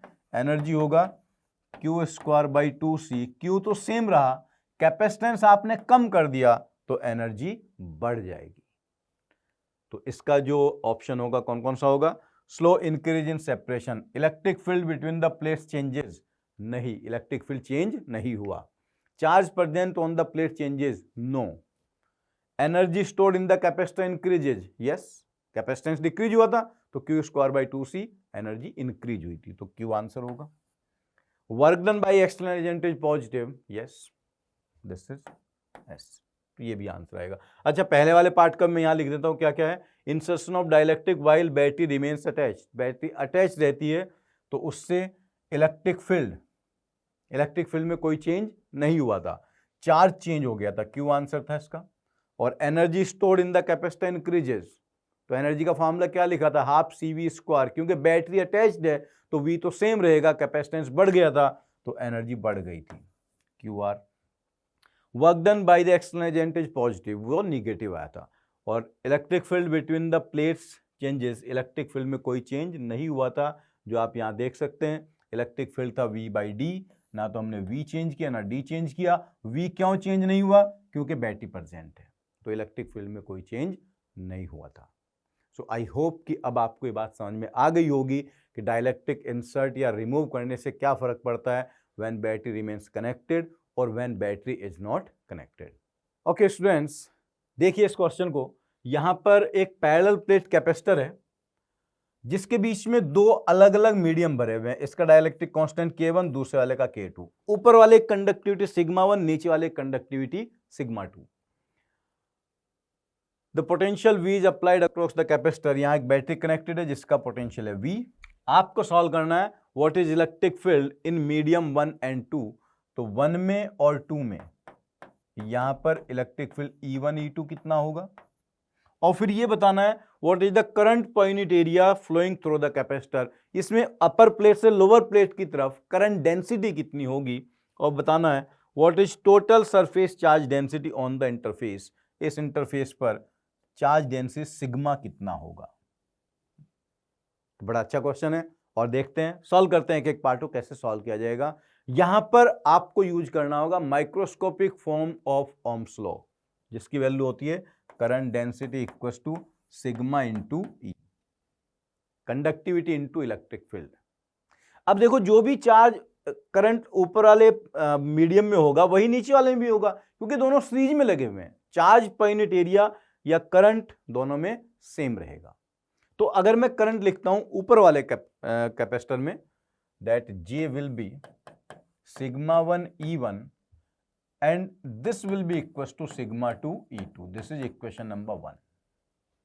क्योंकि ऊपर वाले का कंडक्टिविटी σ1 था, इसकी कंडक्टिविटी σ2 है। यहां इलेक्ट्रिक फील्ड E1, यहां E2, जो चार्ज इधर से चलेगा वही आगे पहुंचेगा जब स्टेडी चार्ज फ्लो हो रहा होगा, जब स्टेडी करंट फ्लो हो रही होगी। क्लियर? दूसरी बात, फिर यहां पर क्योंकि हमने एक बैटरी लगाई हुई है जिसका पोटेंशियल डिफरेंस V है, तो ये दोनों कैपेसिटर मिलाकर इस बैटरी के साथ पैरेलल में है। ऊपर वाले कैपेसिटर में जो पोटेंशियल डिफरेंस होगा वो होगा E1 D1, दूसरे वाले में होगा E2 D2, and this will be equals to V। This is equation number 2। V1 plus V2 equals to V। इसको क्या कहते हैं? Kirchhoff voltage law, KVL। Net potential difference in a close loop is 0। तो यहां अगर potential drop होगा तो इधर गेन होगा, drop equals to gain magnitude wise. अब E1 E2 की वैल्यू सॉल्व करनी है, तो यहां फर्स्ट इक्वेशन से E1 की वैल्यू इधर पुट कर दो, E2 की वैल्यू। सो E1 D1 प्लस ये बनेगा σ1 E1 by σ2 into D2 equals to V। ठीक, अब इसमें से E1 को बाहर निकाल लो आप, और σ2 नीचे एलसीएम आ जाएगा, और फिर यहां बनेगा σ2 D1 plus σ1 D2 equals to V। तो इलेक्ट्रिक फील्ड E1 की वैल्यू आएगी σ2 V upon σ1 D2 plus σ2 D1। अब आप ये E1 की वैल्यू ऊपर रख दो, या फिर आप डायरेक्ट लिख सकते हो, क्या बनेगा? सिमिलरली E2 की वैल्यू बन जाएगी σ1 V upon σ1 D2 plus σ2 D1। ये E1 की वैल्यू इधर पुट कर दोगे तो E2 मिल जाएगा। सो this is how you will calculate electric field between the two materials. अब आपको बताना है कि current per unit area means ये करंट डेंसिटी कितनी होगी, वो तो साफ साफ दिख रहा है भाई, या तो E1 की वैल्यू इधर पटक दो या E2 की वैल्यू इसमें पुट कर दो, तो आपको मिल गया करंट डेंसिटी, दोनों से आंसर सेम आएगा। तो सेकंड पार्ट की जो वैल्यू होगी, सेकंड पार्ट में current density will be sigma 1 E1 जो बन जाएगा sigma 1 sigma 2 into V upon sigma 1 D2 plus sigma 2 D1। This is the second part. Third part में पूछा गया था कि इन दोनों के इंटरफेस पर यहां पर चार्ज डेंसिटी कितनी होगी, सिग्मा। इन दोनों के इंटरफेस पर चार्ज डेंसिटी कितनी होगी, तो उसके लिए हम क्या करेंगे, देखो इसका अगर हम एरिया ए मान लें, प्लेट एरिया ए, और इस पर चार्ज अगर Q है और यहां इलेक्ट्रिक फील्ड E1 है और इधर इलेक्ट्रिक फील्ड E2, तो अगर यहां इस पर वो गॉस लॉ अप्लाई किया जाए तो यहां से जो फ्लक्स होगा, फ्लक्स की वैल्यू होगी E2 minus E1 into A, and this will be Q by epsilon not, Q by epsilon not, right. अब इसके बाद आप क्या करोगे, E1 E2 की वैल्यू पुट कर देंगे इसमें, तो Q by epsilon not A equals to E2 minus E1, Q by A, यही हमें कैलकुलेट करना था, तो सिग्मा की वैल्यू आ जाएगी epsilon not E2 minus E1, और E2 E1 की आप वैल्यू पुट कर दो इसमें। E2 और E1 आप पहले सॉल्व कर चुके हैं, देखिए E1 E2 हमें यहां पर पता है, तो ये वैल्यू आ जाएगी sigma 2 minus sigma 1 into V upon sigma 1 D2 plus sigma 2 D1।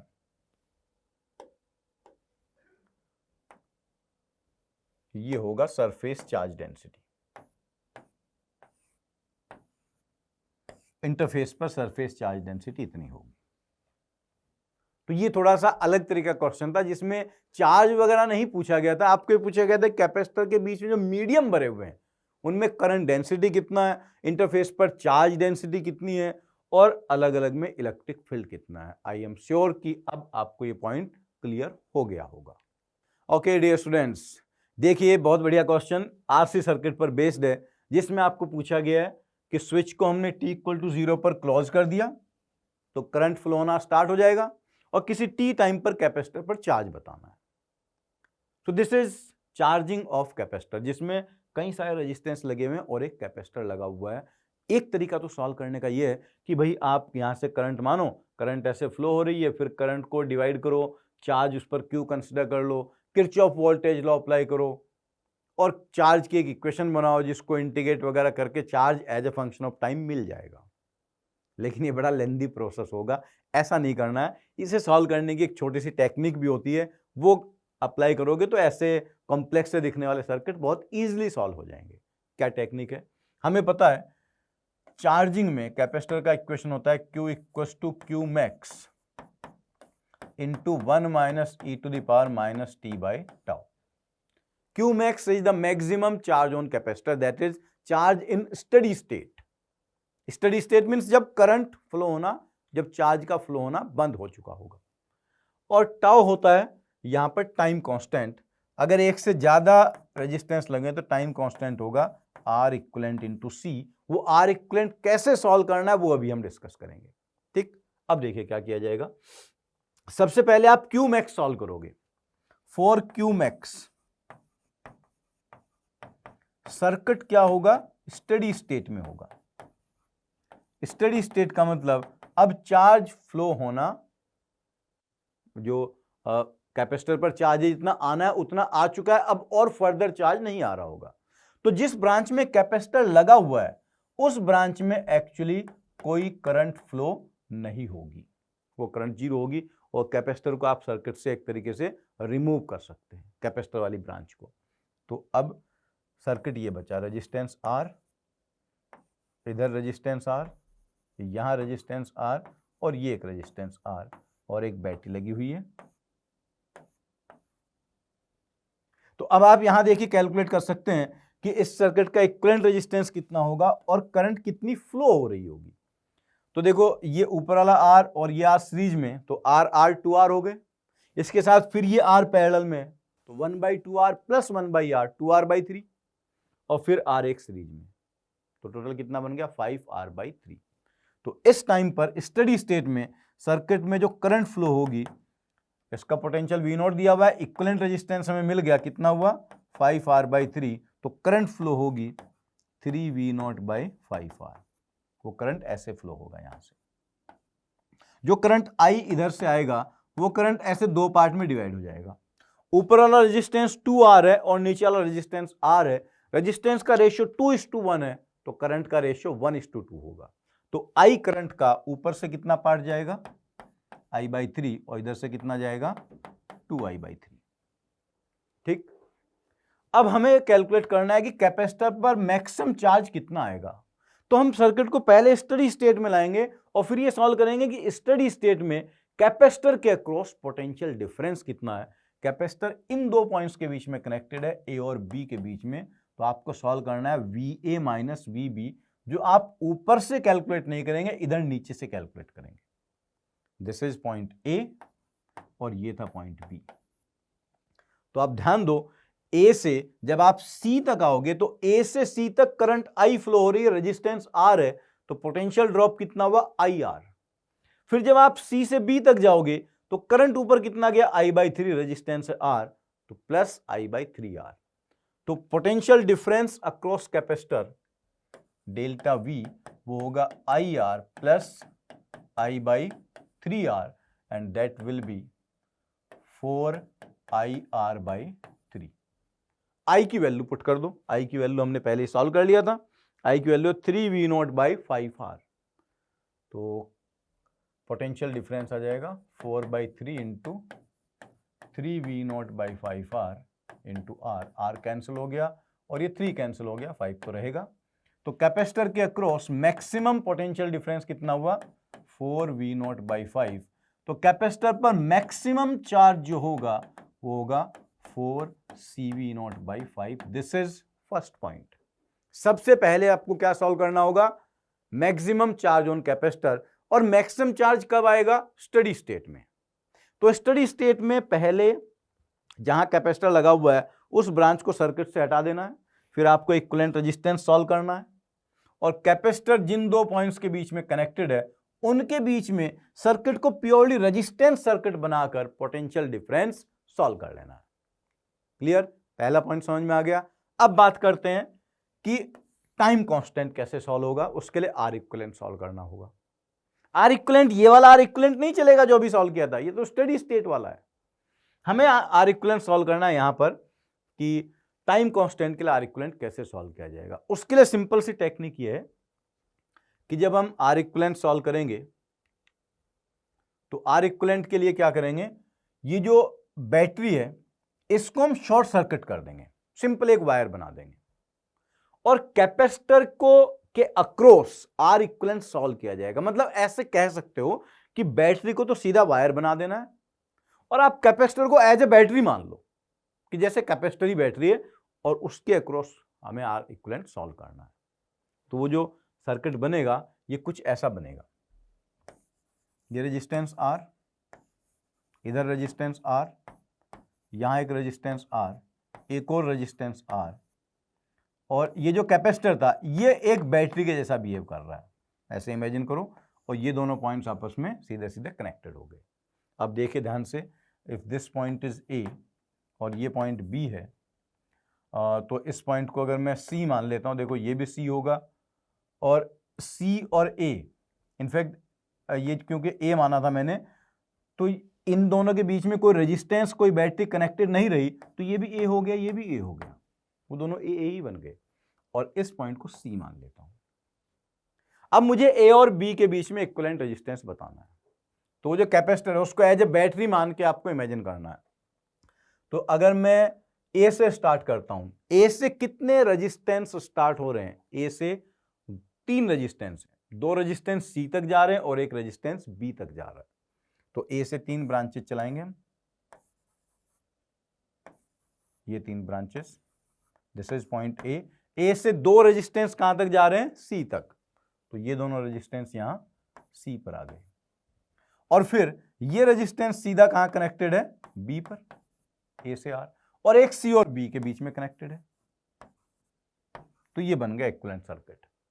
अब साफ साफ आपको दिख रहा है यहां पर रेजिस्टेंस कितना हुआ, R/2, R/2 प्लस आर, तो अपर ब्रांच का टोटल कितना हो गया, 3R/2, और 3R/2 के पैरेलल में एक आर और है, सो 2/3R प्लस 1/R, आंसर आ जाएगा 5/3R, that is 3R/5, 3R/5 होगा। देखो पहले जो इक्विवेलेंट आया था वो 5R/3 आया था, और इस बार 3R/5 आया, तो इसलिए ये जो स्टडी स्टेट वाला इक्विवेलेंट था वो क्यू मैक्स कैलकुलेट करने के लिए था, और टाउ कैलकुलेट करने के लिए हमें कैपेसिटर को एज अ बैटरी ट्रीट करना होगा। एक्चुअली बैटरी है नहीं, वो ऐसे इमेजिन करके वो सर्किट बनाना सिंपल हो जाएगा। अब आप लिख सकते हो किसी टी टाइम पर जो चार्ज होगा Q will be Q max कितना हुआ, 4CV0/5 into 1 minus E to the power minus T by tau. Tau क्या होता है, R equivalent into C, R equivalent कितना मिला, 3R/5, तो ये बना are equivalent into C 3RC/5।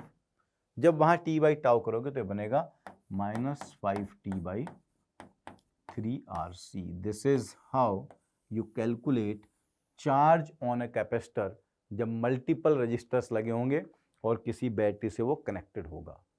तो यहां आपको दो पॉइंट ध्यान रखने थे कि मैक्सिमम चार्ज कैसे सॉल्व किया जाएगा और टाउ कैसे कैलकुलेट किया जाएगा, और टाउ के लिए आर इक्विवेलेंट कैसे सॉल्व करना है। आई एम श्योर कि आपको ये बात क्लियर हो गई होगी। ओके डियर स्टूडेंट्स, देखिए this question is based on discharging of capacitor. आपको ये गिवन है the capacitor is completely charge to Q, तो इसको पहले हमने ऑलरेडी चार्ज किया हुआ है और उस पर चार्ज क्यू के बराबर है, this is charged, and switch is closed at t equal to 0। तो जब तक स्विच ओपन है तब तक सर्किट कनेक्टेड नहीं है और कैपेसिटर से कोई चार्ज फ्लो नहीं करेगा, सर्किट में करंट 0 होगी। Find the time after which current from the capacitor become 1/4 of its maximum. जैसे ही आप स्विच क्लोज करेंगे तो हमें बताना है कितने टाइम बाद करंट मैक्सिमम का 1/4 रह जाएगी, ठीक, और फिर बताना है मैक्सिमम नहीं total heat produce in register 3R, 3R register में कितना हीट प्रोड्यूस होगा। तो जैसा आप क्लियरली देख पा रहे हैं कि जो सर्किट है वो चार्जिंग ऑफ कैपेसिटर का नहीं है, डिस्चार्जिंग ऑफ कैपेसिटर का है। डिस्चार्जिंग ऑफ कैपेसिटर में किसी टी टाइम पर कैपेसिटर पर चार्ज क्या होगा, Q into E to the power minus T by tau, and tau will be R equivalent into C. R equivalent कैसे सॉल्व करेंगे, उस कैपेसिटर के अक्रॉस इक्विवेलेंट रेजिस्टेंस बताना है। तो इक्विवेलेंट रेजिस्टेंस यहां देखिए ये 3R और R पैरेलल में है, 1/R plus 1/3R, simply 3R/4 आ गया, 3R/4, और ये R इसके साथ फिर सीरीज में है, तो 3R/4 प्लस R कितना बना, 3R/4 प्लस R 7R/4, तो ये बन गया टाउ 7R/4 इंटू सी। तो किसी टी टाइम पर चार्ज होगा Q into E to the power minus 4T/7RC। अब इसको अगर आप डिफरेंशिएट कर दो, जो करंट होगी minus dQ/dt, why negative, because current is not rate of increase of charge because it is not charging of capacitor, current is rate of decrease of charge. और जब इसको आप डिफरेंशिएट करोगे तो सिंपली देखिए 4/RC तो बाहर आ जाएगा और ये बनेगा 4Q/7RC into E to the power minus 4T/7RC। E to the power minus differentiation करना था ना, तो E to the power AX का differentiation A E to the power AX ही रहता है, तो वो A बाहर आ गया। अब ये करंट है, इस करंट की मैक्सिमम वैल्यू क्या हुई, 4Q/7RC। हमें बताना है कितने टाइम बाद करंट, किस टाइम पर करंट मैक्सिमम का 1/4 होगी। तो आप सीधा सीधा सा फॉर्मूला लगा दो, ये जो करंट है ये तो मैक्सिमम करंट है, इसको चाहो तो आप ऐसे लिख सकते हो I = I max into E to the power -40/7RC। इस आई को आपको क्या करना है, I max by 4 equal to I max e to the power -40/7RC। तो आई मैक्स कैंसिल हो गया, e to the power -40/7RC equal to 1/4। और फिर जब इधर से ई हटाओगे और नेगेटिव साइन भी हटा दोगे तो ये बनेगा 40/7RC equal to 2ln2। 2ln2 और टाइम की वैल्यू आ जाएगी आपके पास सिंपली 7RC/2ln2। इतने टाइम बाद करंट मैक्सिमम का 1/4 रह जाएगी। तो पहले हमें किसी टी टाइम पर करंट लिखना होगा और फिर किसी टी टाइम वाली करंट को मैक्सिमम करंट का 1/4 कर देना होगा। दिस इज फर्स्ट पार्ट, जो कि क्वाइट सिंपल पार्ट था। अब देखते हैं दूसरा पार्ट क्या है। Total heat produce in register 3R। इस 3R में कुल कितना हीट प्रोड्यूस होगा। हीट क्यों प्रोड्यूस हो रहा है, कैपेसिटर इनको चार्ज प्रोवाइड करा रहा है, कैपेसिटर करंट फ्लो करा रहा है, और जब रजिस्टर के थ्रू करंट फ्लो होता है तो उस रजिस्टर में हीट प्रोड्यूस होती है। टोटल हीट बताना है, तो इस पूरे सर्किट में कब तक हीट प्रोड्यूस होती रहेगी, जब तक कैपेसिटर फुल्ली डिस्चार्ज ना हो जाए। और फुल्ली डिस्चार्ज होने में कितना टाइम लगता है, थ्योरेटिकली इनफाइनाइट टाइम। तो हमें इन्फिनिटी तक कोई इंटीग्रेशन वगैरह नहीं करना। कैपेसिटर के अंदर देखिए इनिशियली कितनी एनर्जी स्टोर्ड है। जो कैपेसिटर है हमारा, उस कैपेसिटर के अंदर चार्ज Q था, यहां एक रेजिस्टेंस R है, इधर रेजिस्टेंस 3R है, एक और रेजिस्टेंस है R। तो अब देखिए कैपेसिटर के अंदर इनिशियली कितनी एनर्जी स्टोर है, Q²/2C। ये जब चार्ज 0 हो जाएगा तो कैपेसिटर की सारी एनर्जी 0 हो गई, राइट। कैपेसिटर की सारी एनर्जी 0 हो गई तो वो कहां गई, ये तीनों मिलकर खा गए उसको, मतलब हीट के फॉर्म में लॉस हो गई। खाने का एग्जैक्ट मतलब ऐसा नहीं कि एनर्जी को खा लिया, हीट की फॉर्म में यहां पर लॉस हो गई, ठीक है। तो वो कैसे कैसे लॉस होगी, पहले ये देखो, ये जो दोनों रजिस्टर हैं, इन दोनों का इक्विवेलेंट रेजिस्टेंस कुछ ऐसा बनेगा, यहां R और ये बन गया 3R/4। This is 3R/4, 1/3R plus 1/R, तो इन दोनों का इक्विवेलेंट रेजिस्टेंस बन गया 3R/4। अब देखिए ये R और 3R/4 आपस में सीरीज में है, दोनों से करंट सेम जा रहा होगा, तो हीट का फार्मूला हम क्या लगाएंगे, I²RT। जिसका रेजिस्टेंस जितना ज्यादा होगा उसमें उतनी ज्यादा हीट प्रोड्यूस होगी। रेजिस्टेंस का रेशियो है ये R है और ये 3R/4 है, तो रेजिस्टेंस का रेशियो 4:3 है, तो हीट प्रोड्यूस होने का रेशियो भी 4:3 होगा। इस टोटल हीट का फोर्थ पार्ट, अगर इसमें हीट को मैं H1 मान लूं और इसमें यहां H2, तो H1:H2 विल बी 4:3। तो आपको इनिशियल एनर्जी को सबसे पहले 4:3 के रेशियो में डिवाइड करना है। यहां जहां पर 3R/4 आया था, यहां उस एनर्जी का 3 पार्ट होगा और 4 पार्ट ऊपर को मिलेगा, तो H2 की वैल्यू मुझे मिल जाएगी 3/7 इंटू Q²/2C। इतना हीट H2 इसमें प्रोड्यूस हुआ 3R/4 में। Again 3R/4 is combination of 2 register R and 3R। ये दोनों आपस में पैरेलल में लगे हुए हैं। यहां पैरेलल में क्या सेम रहेगा, पोटेंशियल डिफरेंस। तो इन दोनों का कंपेयर करने के लिए आप इसको H3 मान लो और इधर वाले को H4 मान लो, तो H3/H4 this will be equal to 1/3। Why 1/3? दोनों पैरेलल में लगे हुए हैं, तो यहां मैं फार्मूला I²R यूज नहीं करूंगा, यहां फार्मूला यूज करूंगा V²/RT। पहले जब सीरीज में तो मैंने कौन सा यूज किया था, I²RT। क्यों, कारण क्या है, जब सीरीज में थे तो करंट सेम था, तो मुझे केवल रेजिस्टेंस पर डिपेंडेंसी देखनी थी। जब पैरेलल में है तो पोटेंशियल डिफरेंस सेम होगा और मुझे केवल रजिस्टर पर डिपेंडेंसी देखनी होगी। रेजिस्टेंस का रेशियो 3:1 है, तो हीट का रेशियो 1:3। तो इस H2 को अगेन 1:3 के रेशियो में डिवाइड करना है, तो H3 होगा 1/4 इंटू 3Q²/7 इंटू 2C। इसका 1/4 पार्ट, क्योंकि 1:3 के रेशियो में डिवाइड करना है, तो जो आंसर होगा उसकी वैल्यू आ जाएगी 3q² / 7 डिवाइडेड बाय 56 हो जाएगा, 56C। This is total heat produce in 3 hour. वैसे ही आप आर में बता सकते हैं, ऊपर वाले आर का तो मिल ही जाएगा, यहां से वो 4 पार्ट था, 3 की जगह 4 कर दो तो इस आर में हीट मिल जाएगी। और यहां पर जो H3 लिखा था, H4 सॉल्व करना है तो 1:3 में डिवाइड करना, तो 3/4 आ जाएगा।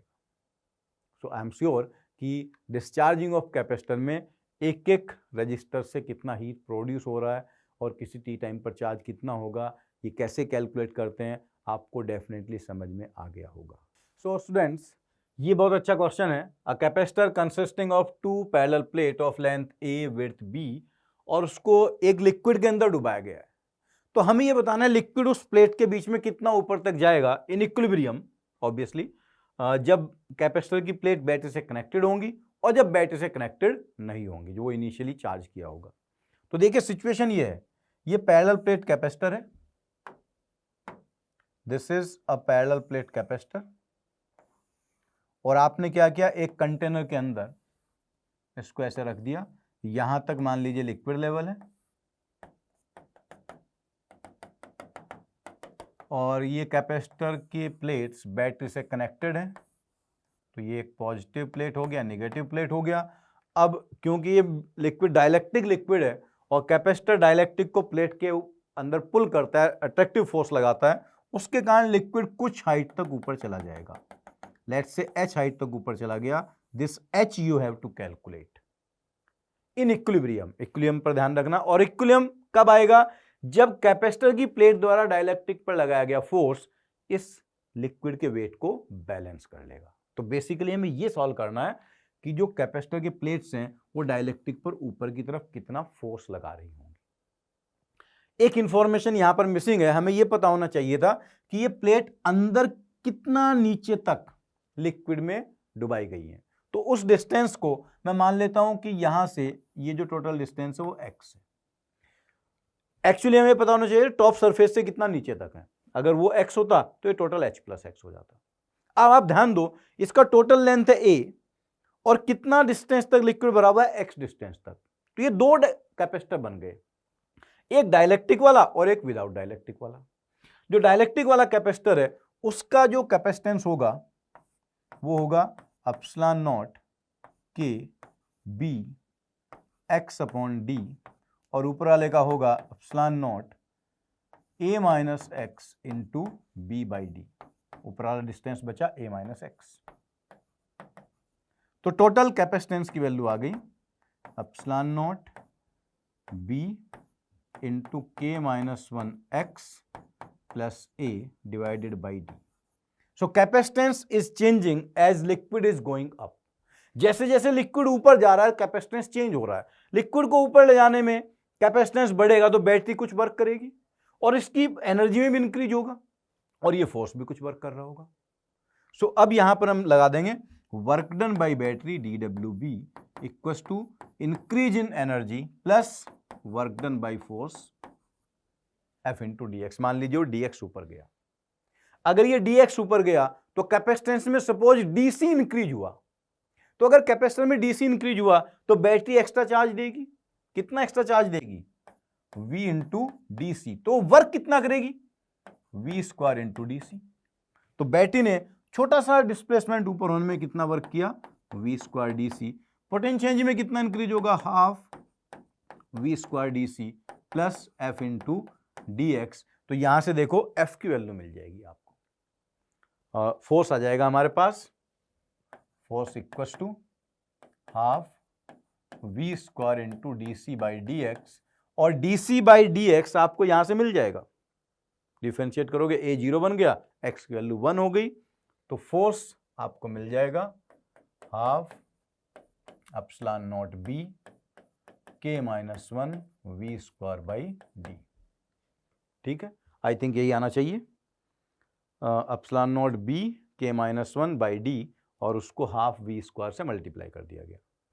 अब ये फोर्स लिक्विड पर ऊपर की तरफ लग रहा है। लिक्विड इक्विलिब्रियम में कब आएगा, जब ये फोर्स लिक्विड के वेट को बैलेंस कर लेगा। लिक्विड का वेट देखो कितना होगा, लिक्विड कितना हाइट तक है, h हाइट तक, तो इस लिक्विड का जो वेट होगा W वो होगा डेंसिटी ऑफ लिक्विड, अंदर की तरफ लेंथ B है इंटू B, ये विड्थ D है into D into H into G, density into volume into G, दोनों को बैलेंस कर दो। This is equal to rho BH dG।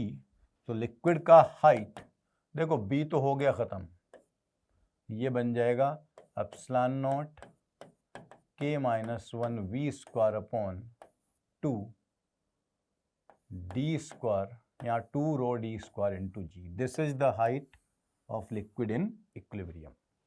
This is first part जो बैटरी कनेक्टेड रहती है। दूसरा पार्ट था जब बैटरी कनेक्टेड नहीं है। तो सेकंड पार्ट में देखिए, अगर बैटरी कनेक्टेड नहीं है तो इसके कैपेसिटर के प्लेट पर जितना भी चार्ज होगा वो चार्ज तो सेम रहेगा। अब लिक्विड अगर h हाइट तक जाता है तो ये h हाइट आपको सॉल्व करना है, ये डिस्टेंस x और वो a माइनस x। अभी भी कैपेसिटेंस तो वही आएगा जो पहले सॉल्व किया था, तो डायग्राम में तो कोई चेंज नहीं है। लेकिन अब आप जब वर्क करेंगे तो यहां वर्क करने के लिए बैटरी नहीं है, यहां क्या होगा, जो भी पोटेंशियल एनर्जी में इंक्रीज होगा that is equal to work done by this force F। तो अब आप लिखोगे F इंटू डी एक्स, और पोटेंशियल एनर्जी का फॉर्मूला क्या लिखोगे, F into d x equal to change in potential energy, तो F equal to d u by D x. और पोटेंशियल एनर्जी क्या होता है, क्यू स्क्वायर बाई 2c। इसको डिफरेंशिएट करोगे तो ये बनेगा q square by 2c square into D C by D x. ये तो डिफरेंशिएशन सिंपल सी बात है, आपको आता है। 1/c का differentiation 1/c square into D C by D x. Negative sign वगैरह आएगा उसकी आपको परवाह नहीं करनी है, क्योंकि वो तो केवल ये बता रहा है कि अट्रैक्टिव फोर्स है, हमें तो मैग्नीट्यूड सॉल्व करना है। अब इस फोर्स को लिक्विड के वेट से बैलेंस कर देंगे, रो BH dG। तो अब देखिए, सब जब आप वैल्यू पुट करोगे तो आंसर क्या बनेगा, q square by c square. तो क्यू स्क्वायर तो क्यू स्क्वायर ही रहेगा बाई 2c स्क्वायर। अब c हमने पहले सॉल्व कर लिया था, c की वैल्यू आई थी epsilon naught b k minus 1 x plus a upon D. रख देते हैं वैल्यू, ये बनेगा एप्सिलॉन नॉट का square b square into k minus x plus a, इसका भी पूरे का स्क्वायर हो गया, डिवाइडेड बाई डी स्क्वायर, ये बन गया, into D C by D X. D C by D X की वैल्यू अलग से हमें पता है, इसको D C by D X करेंगे तो ये बन जाएगा एप्सिलॉन नॉट बी के minus 1 upon, I think D आ जाएगा, आप पीछे देख सकते हैं ये आएगा या नहीं, एप्सिलॉन नॉट बी के माइनस 1 अपॉन डी, ठीक है, into equals to rho b h d g. तो देखो कुछ कैंसिल हो पाता है क्या, ये एप्सिलॉन नॉट बी यहां से कैंसिल हो गया, और इस डी स्क्वायर से ये डी खत्म हो जाएगा। अच्छा, उधर से भी फिर डी आएगा तो ये वाला डी भी खत्म हो जाएगा। तो आई थिंक एच की जो वैल्यू होगी वो कुछ ऐसा बन जाएगा, क्यू स्क्वायर इंटू के माइनस 1 डिवाइडेड बाई, यहां पर बनेगा 2 टाइम्स एप्सिलॉन नॉट बी। अच्छा, उधर से वो रो नीचे आ जाएगा और जी आ जाएगा, ठीक है। बी जब इस तरफ नीचे लाओगे तो ये 20, एक बी बचा हुआ था, यहां बी स्क्वायर बन जाएगा, और इंटू के माइनस 1 एक्स प्लस ए का whole square. This will be the value of q. आप देखो कहीं कुछ कैलकुलेशन में या कटिंग वगैरह करने में गलती तो नहीं की हमने। Epsilon naught square b square से कैंसिल हो गया एप्सिलॉन नॉट बी, और केवल इतने का स्क्वायर था यहाँ पर। डी से एक डी कैंसिल हो गया, एक डी इधर था वो कैंसिल हो गया। सो आई थिंक यही आंसर होगा, ठीक है।